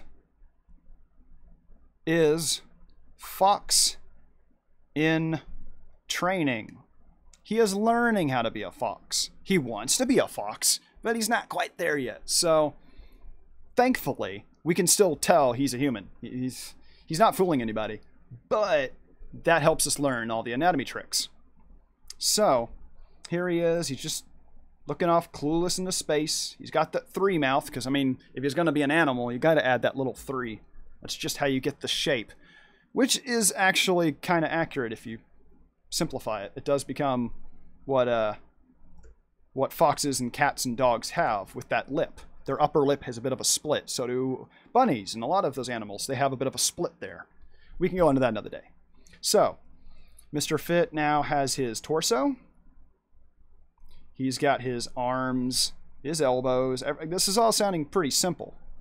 I tend to add triangles for forearms if we're talking about humans. I like to add triangles for forearms because it helps me get that muscle down. And I'll do the same thing up here. This is a quick shortcut to get all the muscles down. I think the triangles are the most useful when you're drawing humans. Because even for the shoulders, everything I'm doing here, if I just use triangles, which is actually pretty similar to polygons when you're doing video games. If I just stick with triangles, you get so many anatomy poses. See, right here, we just did a bunch of triangles. And already we're making progress on Mr. Fit. This is probably the most fit that I've ever drawn Mr. Fit. I'm doing a little bit of a square diamond shape for his hands. We've got his middle section. His hips are going to be here. Mr. Fit doesn't actually have to have a gender, so maybe these hips are kind of wide. We've got these legs out here, which when you're drawing stick figures for legs, you actually want to start from the outside and then go a little in, if you want to get picky about it. But anyway, we've now got those triangles yet again for his thighs. Now this is all sounding like, okay, you're drawing a person. What does that have to do with a fox? I don't get it. He's not fooling me. What's the point? It especially comes in his legs. That's where we're going to notice the big similarity. So I've got his foot and then his toes. We're going to specifically show off his foot and his toes. That's important. And we're going to color code it because that's the big hint. We're going to notice a lot. He's got a tail back there, by the way. It's something he bought on Amazon. It's a cheap little tail for a Halloween costume. He likes it a lot. It's really sturdy, and it was on discount, so I don't blame him. That's really good. And it's a little belt that he wears around here. So that's explaining that. So when we color code it, I'll do it on a layer underneath. I don't remember the specific colors I used before Jak, but we'll see what happens. So his thighs are going to be red. Then let's go to kind of a yellow color for his calf muscles, for his the bottom parts of his legs. Then we're going to go to a greenish color for his feet. And then we'll just go to sort of a bluish color for his toes. This is how we debunk the mystery of animal legs. Because they've been really frustrating. A lot of people are saying like, oh, are they backwards knees? Is that how dogs and cats work? And the answer is no. Thank you, Jak. Good to know that I'm close. I'm going to need to drink something, so throat. I've been constantly trying to shift myself away from drinking too much coffee, so I suffer. That was a really good drink, though. It's a tangerine flavor. So, taking these basic colors, let's merge them down and make a copy to be side by side. I'm going to edit the canvas because I don't like it being vertical. Let's make it horizontal. Let's make the width 14. Why not? There we go. Now I can move him next to Gingy. There we go. That's going to be a little bit easier for the example. So what's going on inside an animal's legs? You have to think about a person. Think about Mr. Fit. Mr. Fit is going to copy Gingy here. Right now, Gingy was drawn first, so Mr. Fit was not in existence yet. Now he's existing, so he'll see this fox and go, oh, I have to copy it. I'm a fox in training. So let's show him how to do it. I'm glad this example works. It actually helps me a lot. The thighs are right here of Gingy. Sometimes on cats, they're a little difficult to see. They're sometimes kind of short. And the torso can kind of muddy it up like this. So then when it's all shaded in, you almost don't notice the thighs, but they're there. If we draw the rest of it like that. But we're not focusing on the torso as much, so let's make that a little more separate. There we go. Let's focus on the legs. So there's the thigh. Let's color code Mr. Fix's knee. Mr. Fit, sorry. Sorry, Mr. Fit. I do that. His knees are orange. That'll also help us a lot. The knees are right here. That's where the knee is. Now we go get the yellow. Let's also get that green. The yellow goes back like this. Hopefully that's a dark enough yellow that you can see it. And then the foot is like this. That is what the foot is doing. And then when we go into the toes, they're right here. They're only right there. That is what an animal's leg is doing. There's not an extra joint. They don't have some weird twisted bones and extra joints, all that stuff. It's actually just, imagine if you were on your tippy toes. And that made it easier for Mr. Fit to achieve his dream. So, now Mr. Fit is down on all fours. Here's his head. He's facing this way. I can't seem to form his head. There we go. He's got his ears. He's facing that way. He's still just as happy as ever. This little helmet. He's so excited because now he's going to be a fox. And maybe let's add a little emotion in him. Maybe he's got a little bump up like that from his cheeks. Maybe he's even got a little blush because he's super excited. This is weird, but I like it. It works. So this is where the tail would be. Here's his butt. Here's his arms. So technically, there's his elbow. There's his forearm. And here's his hands. He's down like this. He's higher up on the page. And now we go into, here's his torso where his rib cage is and the hips. Now, keeping that circle to keep me in line, he's going to literally have the exact same pose as Gingy. His legs go down like this. Here's his knee. His calf muscle goes back like this. Now, if you've ever been down on all fours trying to imitate your cat or your dog, it does feel a little weird. Your butt's kind of in the air. And that's because your hind legs are a little too long. When you look at a cat or dog, they're not as long in ratio to their body as ours are to us. So when you're down on all fours, you either have to get in the pose that people do when they're running track, or your butt's in the air, which, you know, your cat's going to look at you weird anyway, so it doesn't matter. Here is the foot, and then the toes are right here. So basically, Mr. Fit is on his tippy toes. You know, if we follow the color code, that's all he's doing. He's trying to imitate it, but really, here's that, here's his foot, and he's on his tippy toes. That is what a person has to do to imitate an animal, and that is exactly what animals are doing. They are standing on their tippy toes. Those back paws are just toes. And so when you think of it that way, it takes away so much of the confusion. We can go ahead and throw in some more examples to really get the idea, that pattern. And because I've finally figured this out, I know plenty of people have probably discovered this well, way before me. But I like to share this because I think it's really helpful. That leg's a little too high. There we go. Not too high on the page, but just high enough. The OCD in me is wanting to finish this other leg, but I need to move on because we got more poses to draw before we end the stream. So let's okay, that's the colors for Gingy. Let's move that up and collapse it. No, we did it on the wrong layer. Gingy's down here. Oops. There we go. Let's fold that down.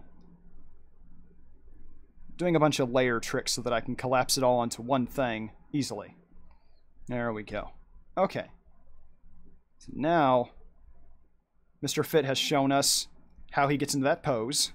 His legs are a little up in the air. How do you tell when an arm or a leg is too high or long? We can actually go into that right now because I have his legs a little too high up. So let's chop these up and do them again. If you know where the floor is, if we make a little bit of a 3D square here, like he's on a carpet doing yoga, that's how you would decide it. You'd figure out, okay, make sure they're all level with each other, as you see here. We're establishing where his feet are going to be, and that can help a lot. You connect the dots. It's like, okay, here's his hips. And sometimes you just have to kind of test it out and see, okay, what works there? Okay, there we go. I'm actually letting his legs kind of transform into actual fox legs for the point of the example, because we can transition this over into anthropomorphic legs. For people who don't really watch or know of many anthro animals, think of a gargoyle or a werewolf. A lot of the times with them, they show them on their tippy toes in kind of this animal-looking pose with their legs. That is imitating exactly what animals do. And when you think of it that way, it makes drawing animals way easier than just kind of going, I guess their legs are backwards? And the truth is no. Their legs are not backwards. They are on their tippy toes. So you can play with the anatomy and shape and style. Yes, Dreamkeepers is one comic style that they really make it obvious. Digigrade is the term that cats and dogs and all of them have when they're being all anthropomorphized. Why are words so big? I don't want to word, I want to draw. But that is technically all that any anthro who's got animal legs, that is what's going on. And that's the simplification. We're just technically taking human legs and putting them down like that. And the calf, the whole part of the lower leg where the shin and then your calf muscle, all of that is a little bit shorter. Typically shorter. There are many styles to do this, so you don't have to worry if you're doing it right or wrong. The only right or wrong is, did you achieve the look you want?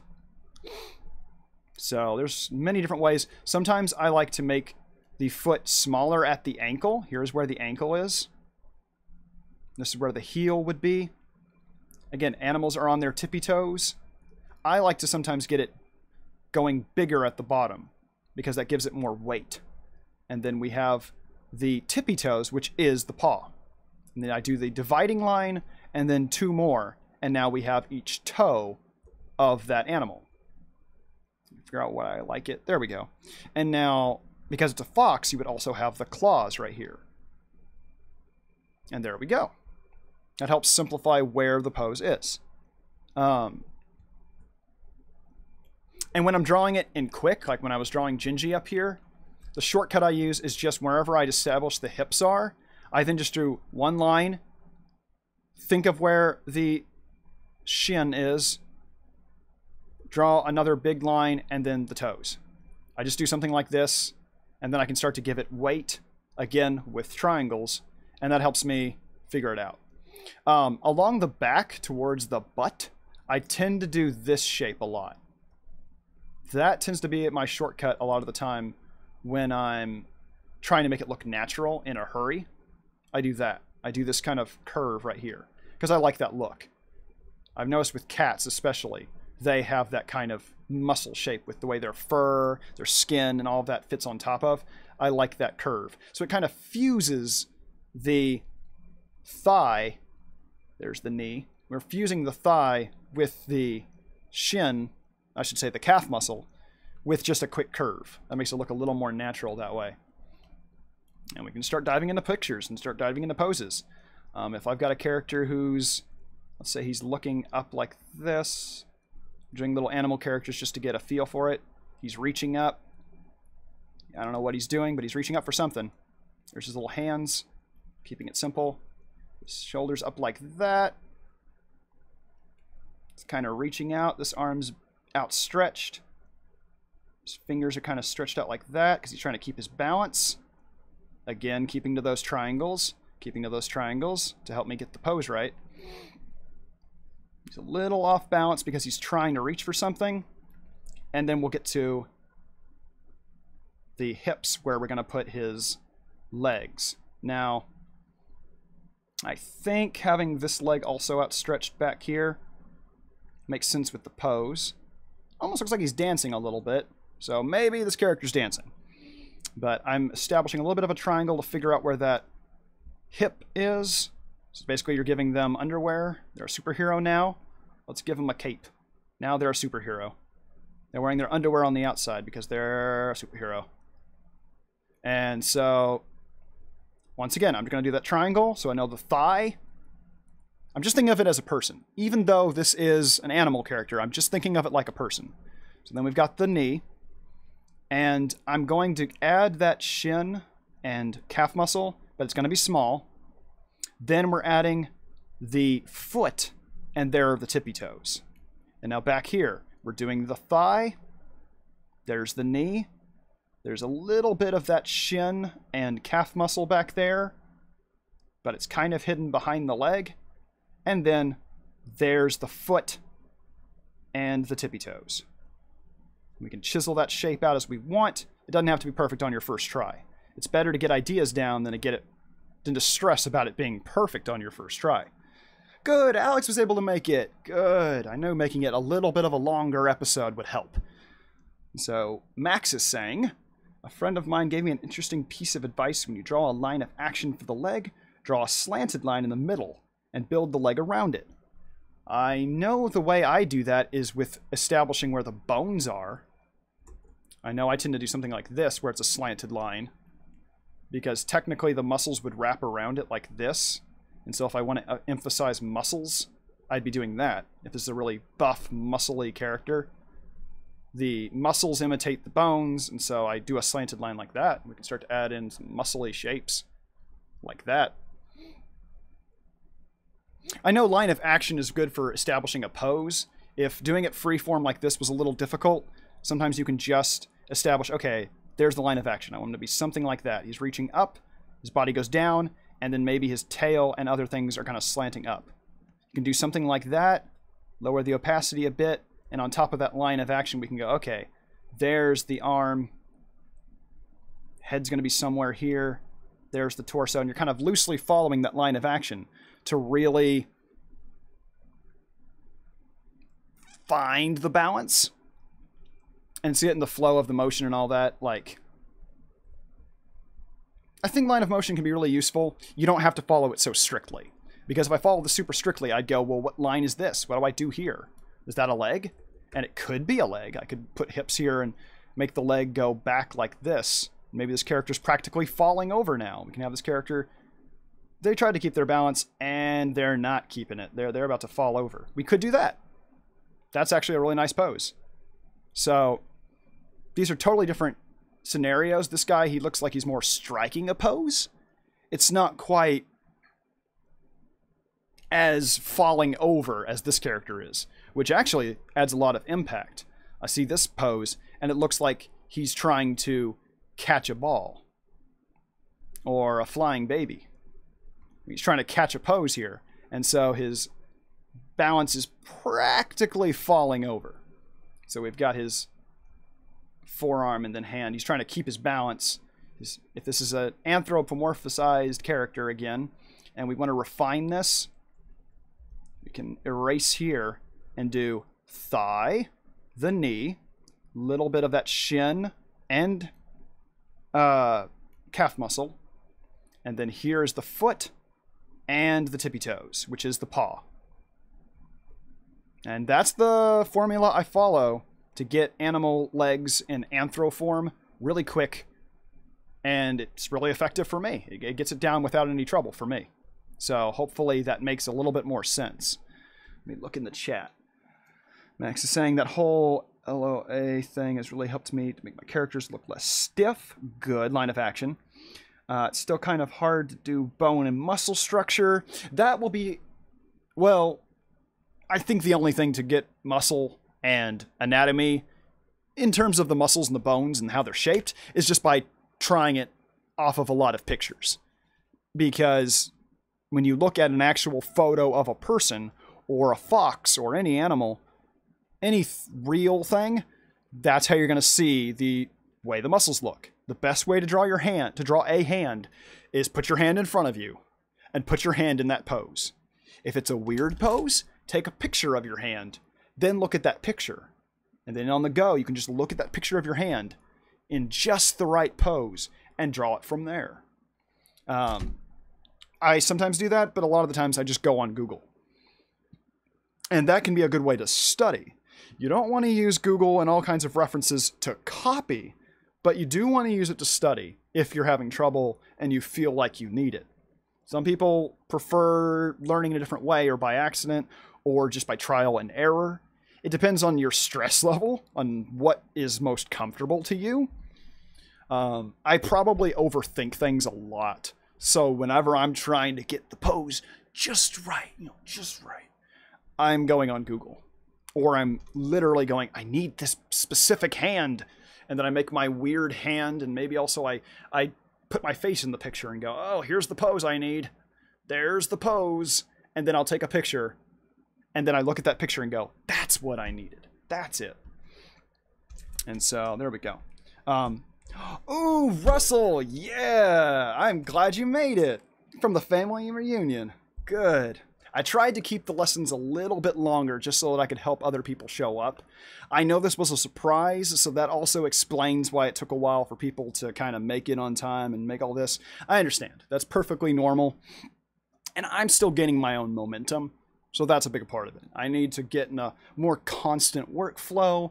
I need to stop being so nervous when I'm on social media and just post something. I need to get myself into these new habits. And so that's why I'm sharing with you all what I'm doing along the way.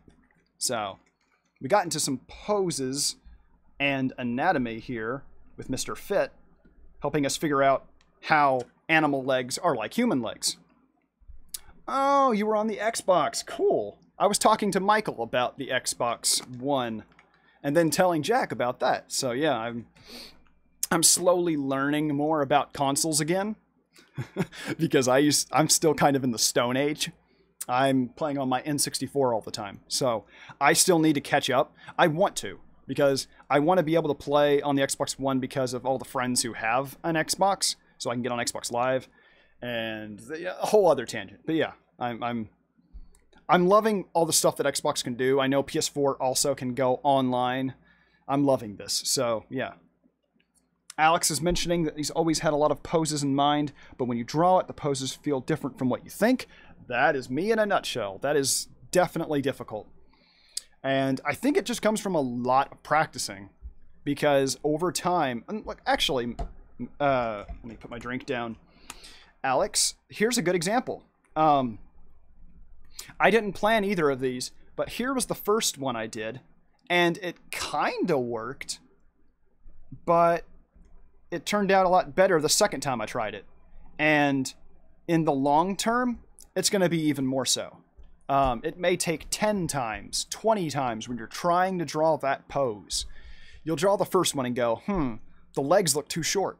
You'll try it again and go, well, the legs are in the right place, but I don't think he's balanced correctly. So then you'll try it another time and go, well, he is leaning over, but now he's falling over. Now it's too far. And then I'm slowly learning here in this one to the right. That was almost by accident. I'm glad Max mentioned the line of action, because then I tried it and I ended up doing this pose that I like more. Because personally, the one on the right's my favorite. I put a little bit more time into the one on the left, but I think I like the right one much more. Let me take a drink so my throat.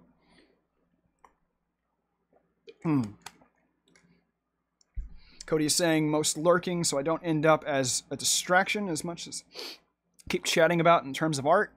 I mean, I don't have any problem with people listening in as like a podcast or just kind of lurking like that, because I've done that all the time. I've done that a whole lot when watching live streams, and I'm just along for the ride. I want to watch it as a show. And to me, that's perfectly valid. That's perfectly good. So, yeah, as long as I'm here to entertain and hopefully educate a little bit. Okay, Russell's asking, what program are you using? A pen or a mouse? I'm actually using a drawing tablet. Let me bring my cord over so that it's easier to see. But the most common thing in the industry, I gotta wiggle my glasses to be nerdy enough, is a drawing tablet. Here it is, to make sure it's in frame for you guys to see.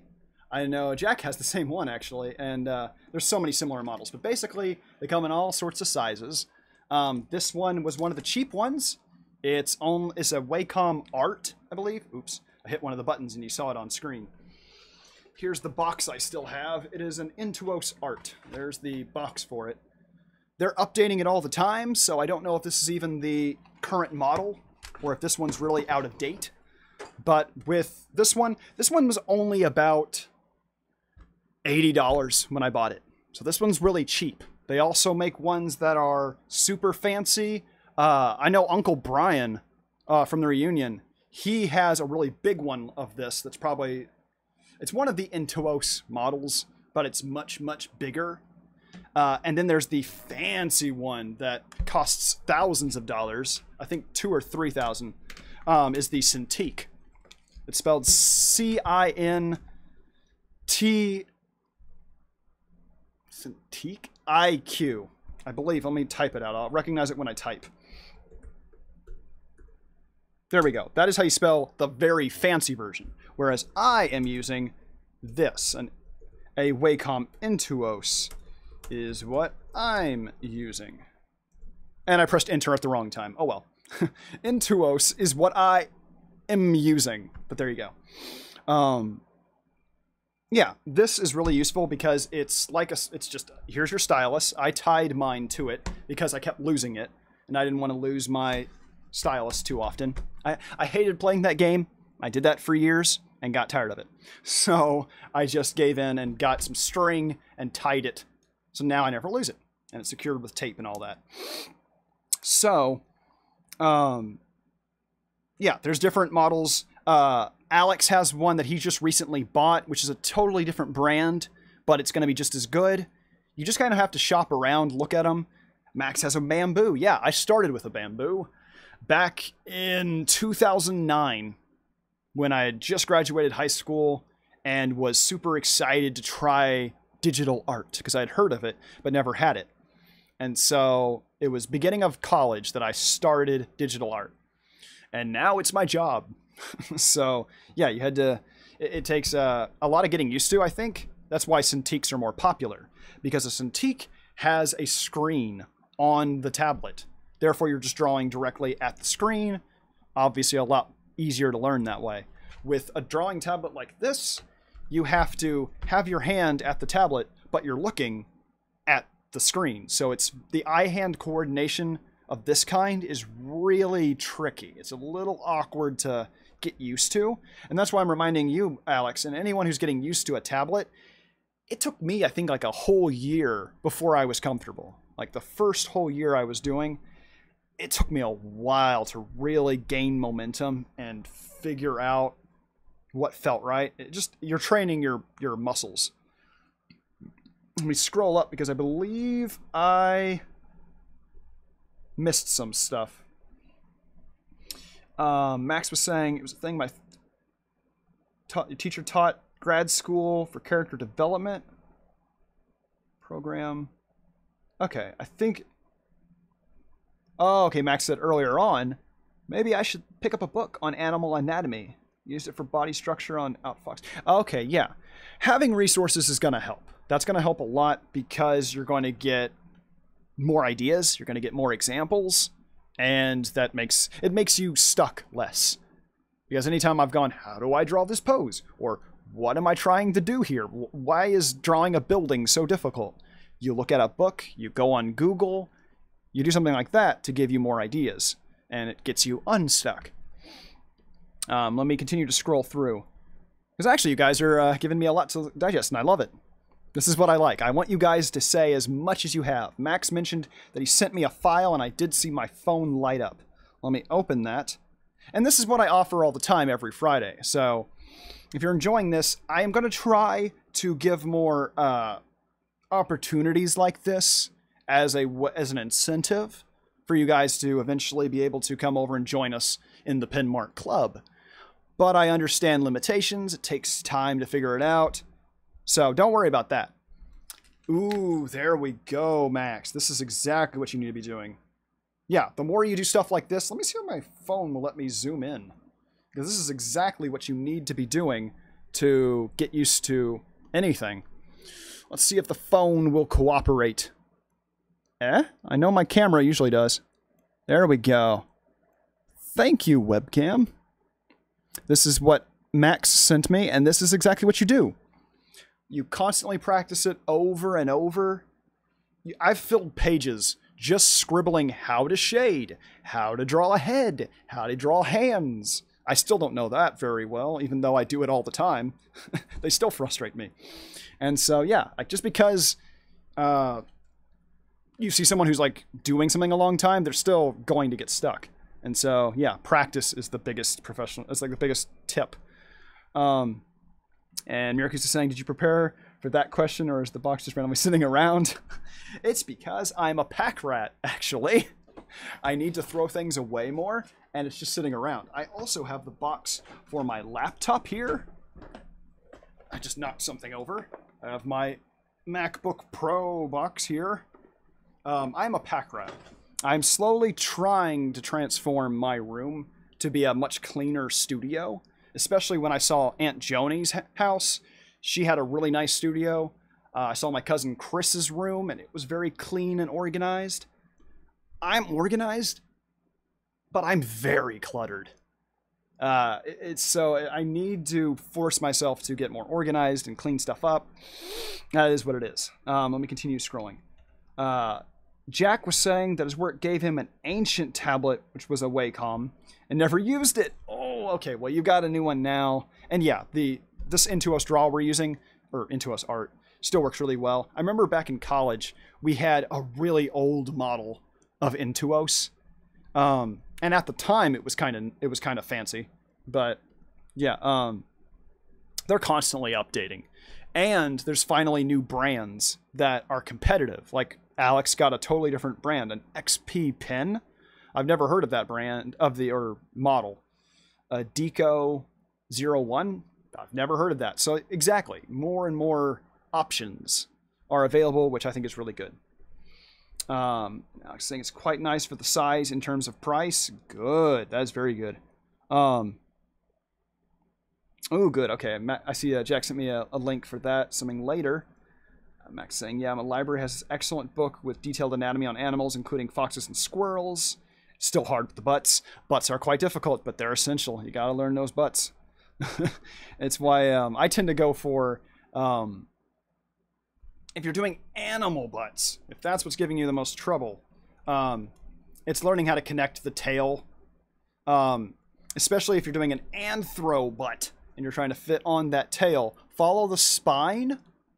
Be careful that it's high enough. Because I think I've seen some people, I can draw it. I don't know why I'm describing it. I can just draw it. If you have the spine here, here's the torso, and we're drawing that animal tail on a humanoid figure. There's the rib cage and whatnot.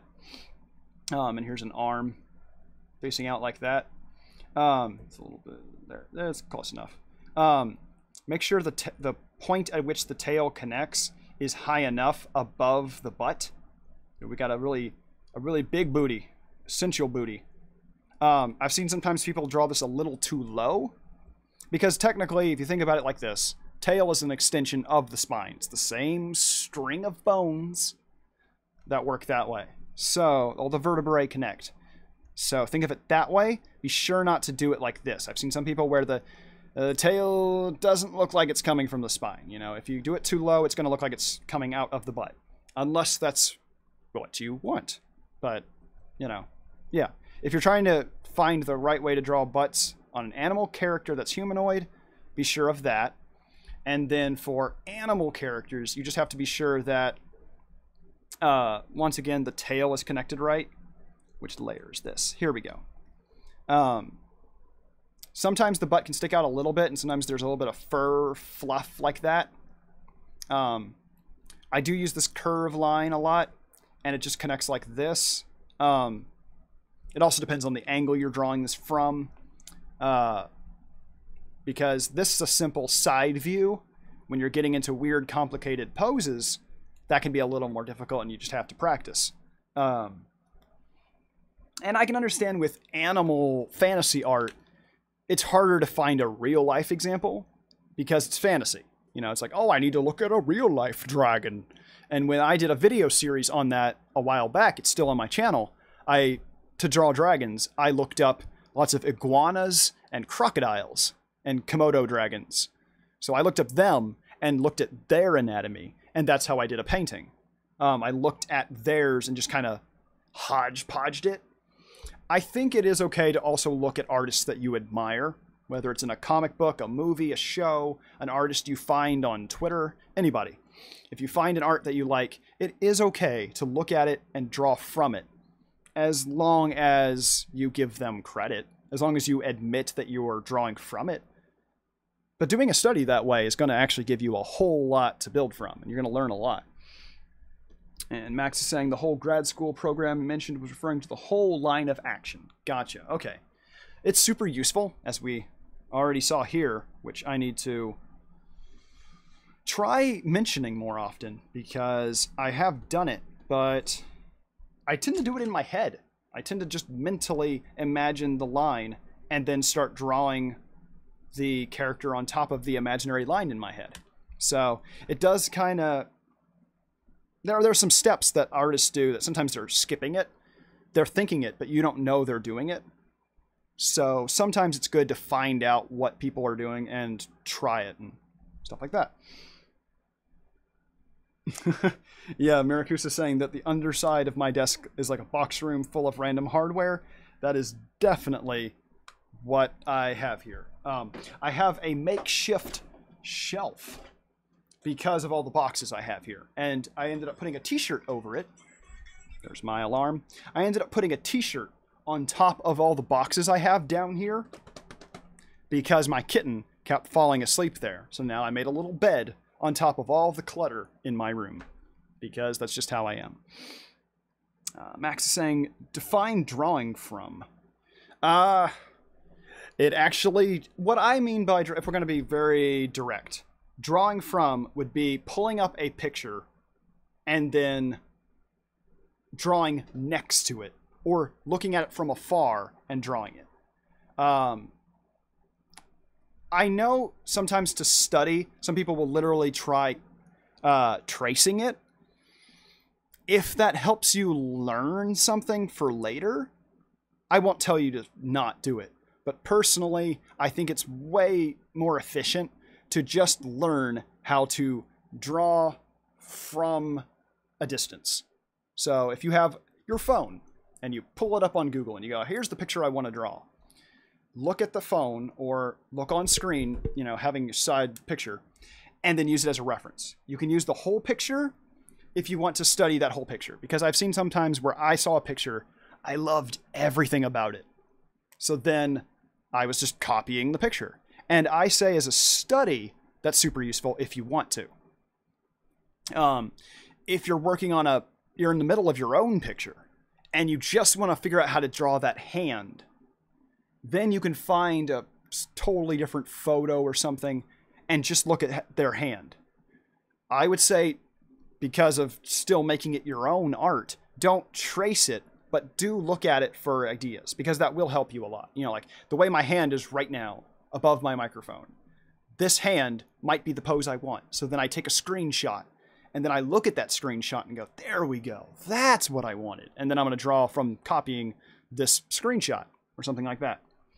Little bits and pieces. That's the secret to make sure you're not copying someone's work. Because if you're worried about, I'm going to lose my style if I copy from a bunch of people, don't copy the whole picture. Look at a piece of it and draw from that. And then in the future, you won't need to. And you'll have learned from them. And you'll do your own thing. It'll morph as you draw. The style is inside of you, and that will never go away. Unless you stop trying to draw on your own.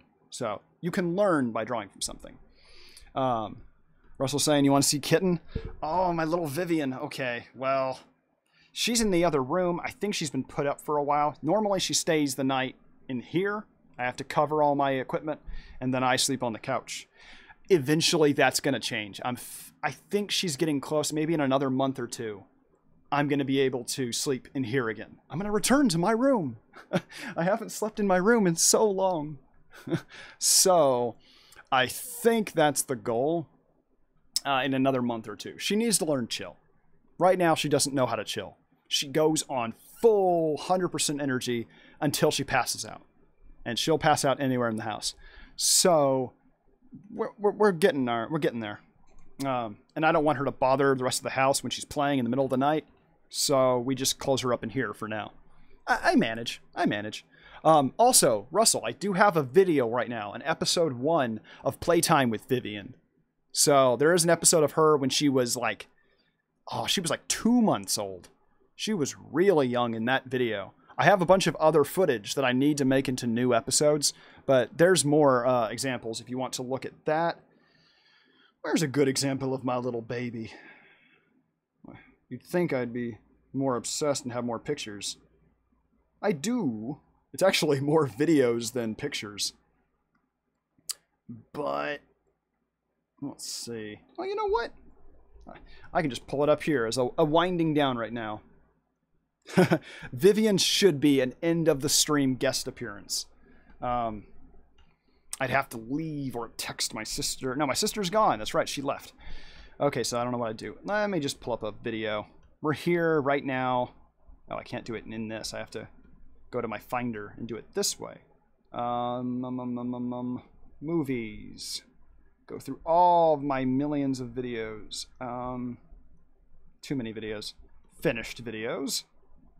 I believe it was put in that folder. You guys get to see all my files. Ta-da! Here we go. Let's turn on the internal audio and show off little Vivian. Come on. Oh, what am I doing? I don't have to do it that way at all. I can just do it this way. I can just do it this way. Internal audio. There we go. She should be a little stream mascot. I mean, the more she learns to finally chill and not step on my keyboard and mess up everything I'm doing, then she'll earn the opportunity to be in my room as I stream. She's not there yet. So far, when she's tried to be in the room at the same time of me just calmly working, she's terrible. She is a nightmare. The few times I've played video games as well while on my computer, she's a nightmare. A cute, adorable nightmare. I love my daughter. Here we go. You can hear the audio. Let's bring it up. Playtime with Vivian. Oh, my little baby. Oh my goodness. There's the music. Hope you guys... Oh no, it's not picking it up. It should be. I didn't... Oh, we gotta rewind. I had the audio muted, so you all just heard me rambling to myself. It's fun. There we go. Playtime with Vivian. Oh, my little baby. This is my room. This is what I was talking about, everyone. She has turned my room into a lot of clutter. So this is my room, right next to me, right over here.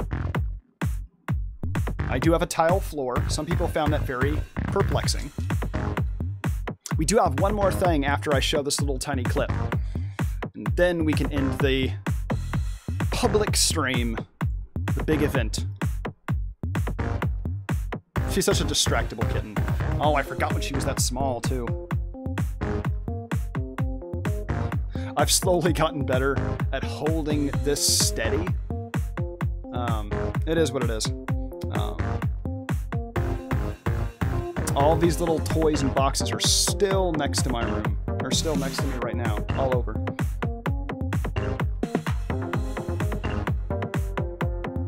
I don't know if I'm going to reuse the song or make new ones. Aw, thank you, Jak. I do. I need to make more of these. I will eventually. I've got a ton of footage, and it's not difficult to make her play. I will never have to worry about that. She is too good at just playing with everything. I'm getting scars every day. It is what it is. She loves to roll like that. That's one thing she loves to do, is roll. Even when she's playing with the other cat, she'll attack a little bit and then just roll on the ground, do a little somersault. She's so adorable. But yeah, I could easily just watch this whole thing. And also, the best discount toy for a cat is just a rolled up, crumpled up sheet of paper. Just grab a sheet of notebook paper, crumple it up, throw it for the cat. You'll save so much money just doing it that way. You don't need to buy fancy toys. Maybe you can buy a tower or one of the scratching posts, but you don't need to buy a bunch of little toys. Just roll up sheets of paper. That works great. Okay. I could watch her more. She's in the other room anyway, so I'll see her. But I'm glad I got to show you guys a little bit more of Vivian.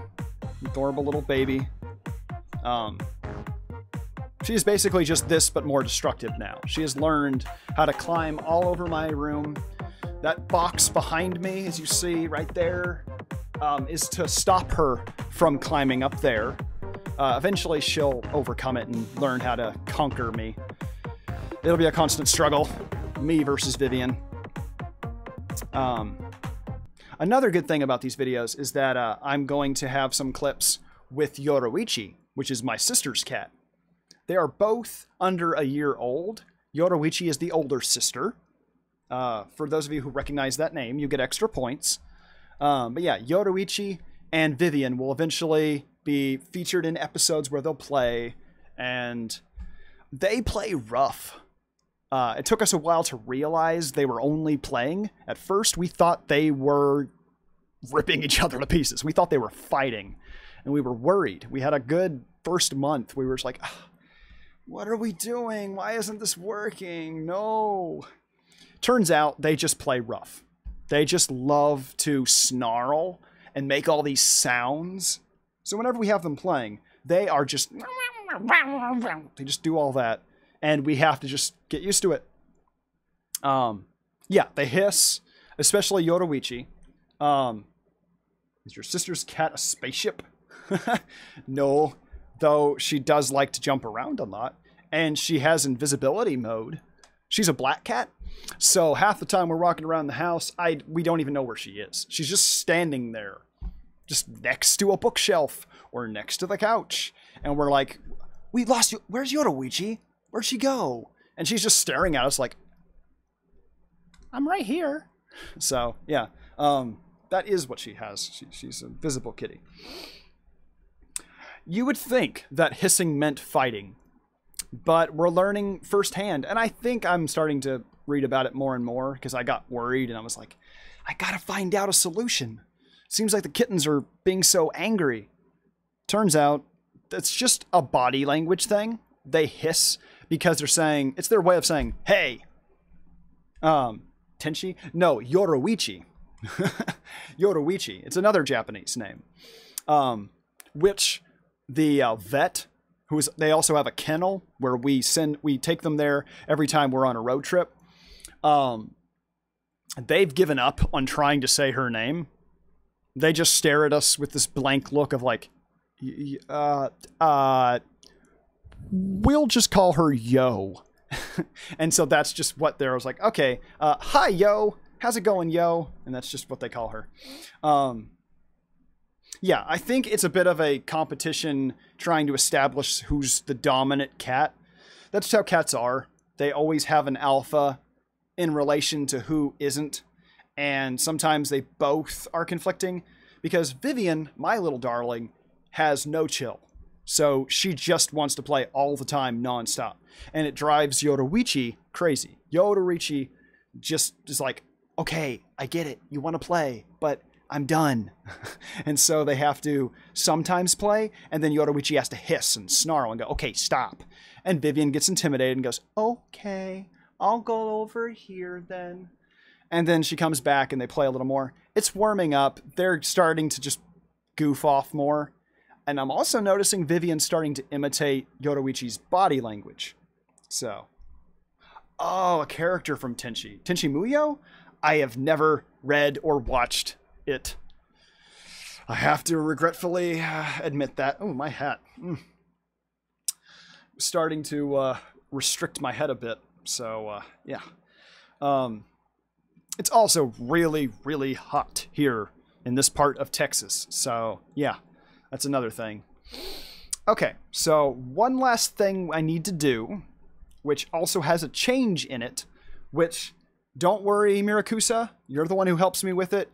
There's a little bit of a change that's going to happen after the stream, and I am okay with this not being changed yet. It's nothing on you, it's on me, because I had to make a change. There's no worry, and I am okay with the result no matter what it is. We're doing the art shuffle. I went ahead and changed the routine so that now we can compare temperatures and see which one's hotter, Max. I know sometimes they compete with each other. Sometimes Texas can get impressive with its heat. But anyway, it's time for the shuffle, the art shuffle, because I've changed it now where it has to be $5 or more.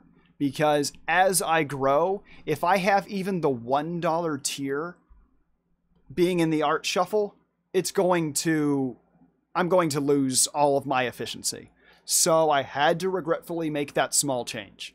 It now has to be everybody can watch these lessons at even the lowest tier, even at $1. You get to look at all the posts that I post on the Patreon homepage. You get to look at all of the bonus stuff, watch all of those videos, and you get to be in all of these lessons. The limitation is that you have to be at the $5 mark to go up to the art shuffle. And when I say art shuffle, I basically mean art raffle. The reason we had to change the name is because apparently it's in Patreon's terms of service. They do not allow raffles, because in raffles it's random, and they don't feel like that's fair. They think it's a form of gambling, so they're preferring us not do raffles. They want something a little more equal for each person's money. They're paying something, they deserve it. And it makes sense. So what we compromised on is that it's a shuffle. I'm switching up whose turn it is, but everybody gets a turn. And that's the difference. That's the major difference.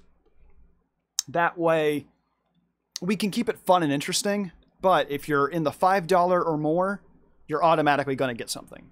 And each time somebody wins, we take out a person and they get put on hold, and we keep narrowing it down until the last person's left. And when the last person's left, then they win, and we reset the cycle.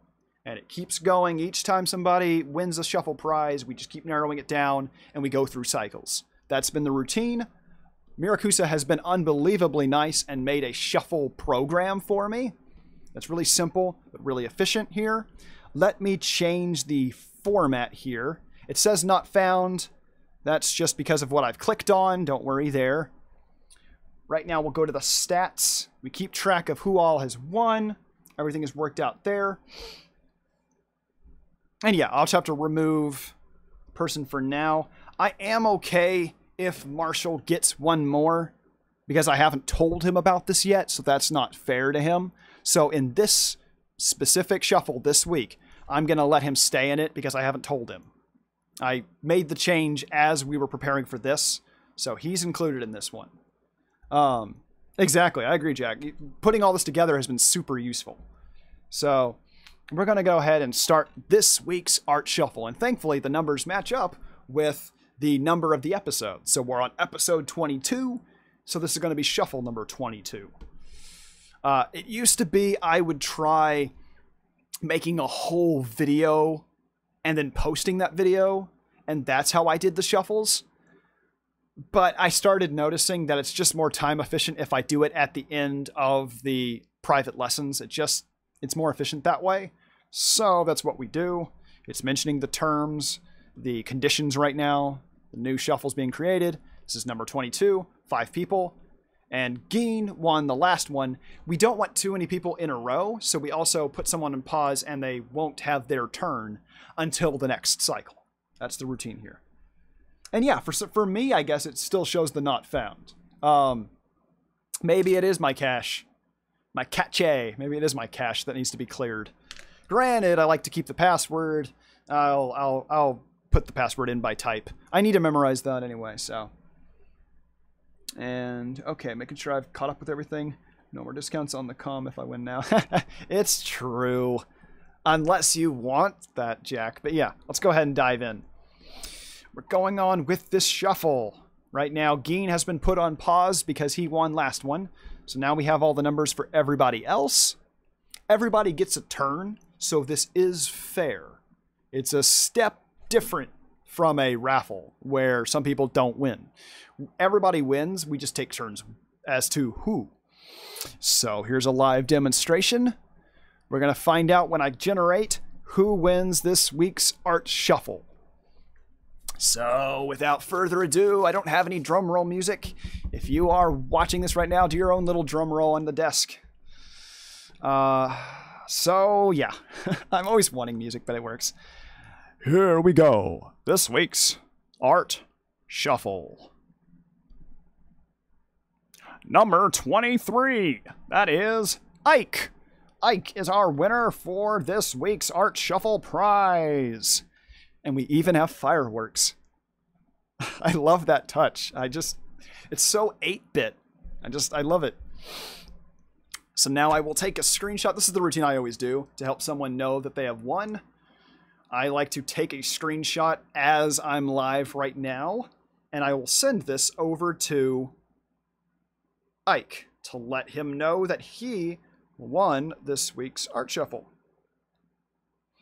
And in order to keep up with it, just to be safe, in case computers go crazy and everything's deleted and the world ends, I will still have a tally on my board. So let me make that mark for Ike. I keep a tally just in case. I also have a whiteboard where I have dry erase markers and all that. I'm also starting to make a spreadsheet on my computer, and Miracusa has other plans of how I can keep tallies. So much works here, and just, they're all like backups. And then I have backups for the backups, so that there's no worry. All right, we've got this all set out. So now I can go to stats, go back on here.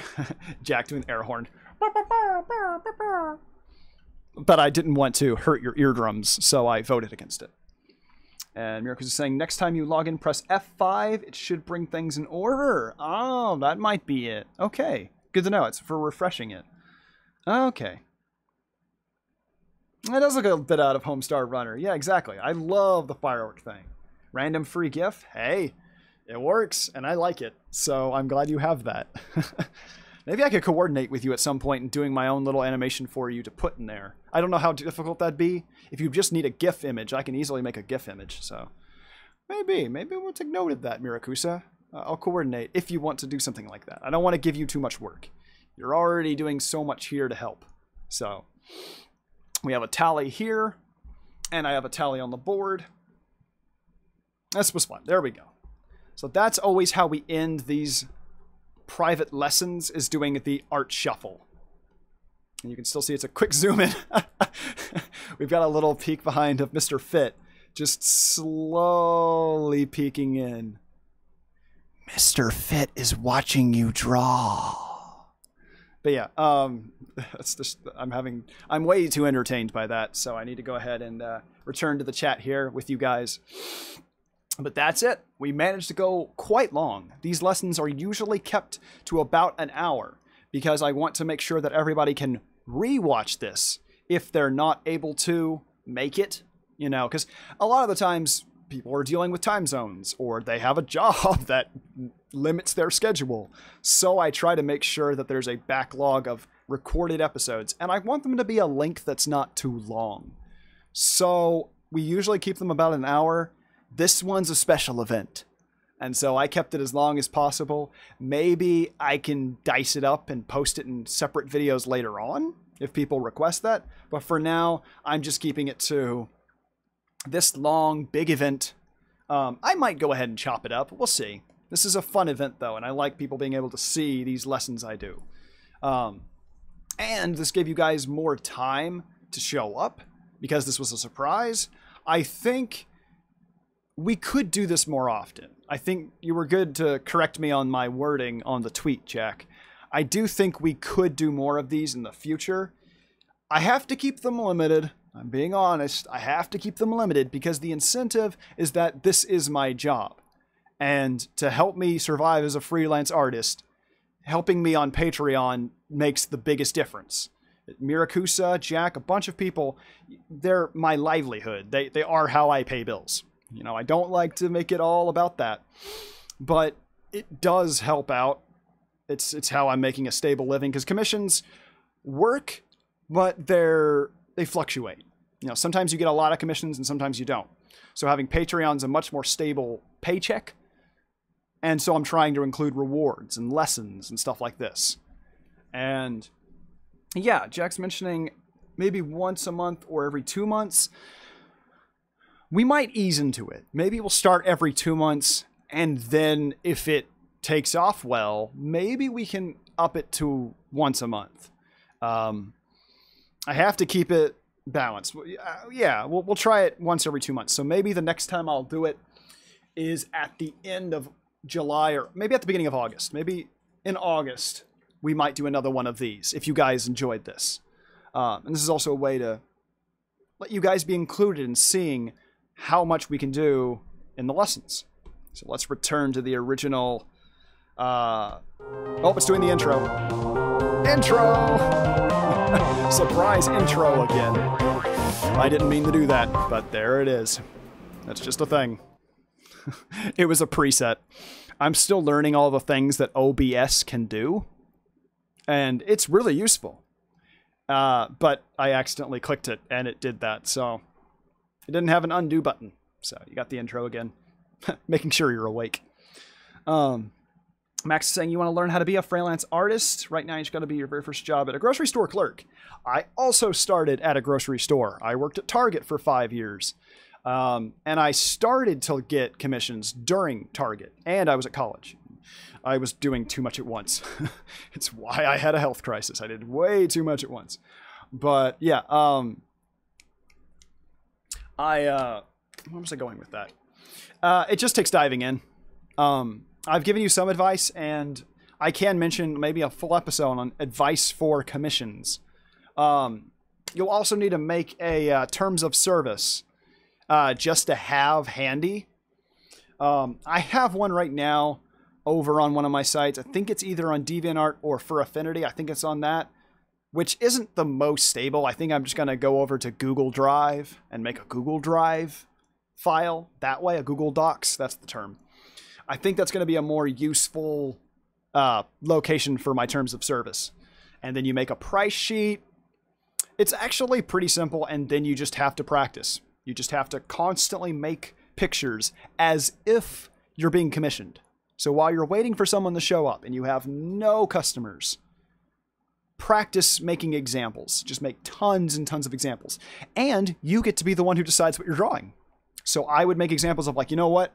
I'm going to draw Star Fox. So then I would just draw Star Fox. And because I'm the one doing it, it's up to me. And then I want to draw Link. And then I want to draw any of these characters. I would do it. And then when I finally had a potential customer, I now have all these examples I can show them. And that's the secret. So that could be a whole nother talk, and we need to go ahead and wind this one down. But yeah, you are mentioned for commissions, and you did do your first commission. Good. You're still open for commissions. Good. Yeah, it just takes time and momentum to gain. Because usually it starts with just having the same few reoccurring people. And occasionally you'll get new people, and it kind of, so far it tends to go in that pattern. Excuse me. But yeah, I need to go ahead and wind this down. Let's save this file here, put it on my desktop. This will be, what was today? June the 22nd. Public lessons. Let's call it that. Save that, and I'll post it publicly over on the Patreon page. You already have a price sheet and you need terms of service and try. And you do need more platforms. I think when someone feels like they're not getting enough flow, you have to sometimes try going to another site, and including 2 sites, because I have gained some momentum on Twitter and sometimes even on YouTube. People who have watched have commented going, hey, can I talk to you about a commission? But the most successful I ever had was over on DeviantArt. And then I know some people have had a lot of success over on Tumblr. I've also had some influence and customers from there. There's a lot of sites you can use. Some people even get commissions from Instagram or Facebook. You find the ones you like, and then you just gain momentum and find the site where you get attention and just go from there. So,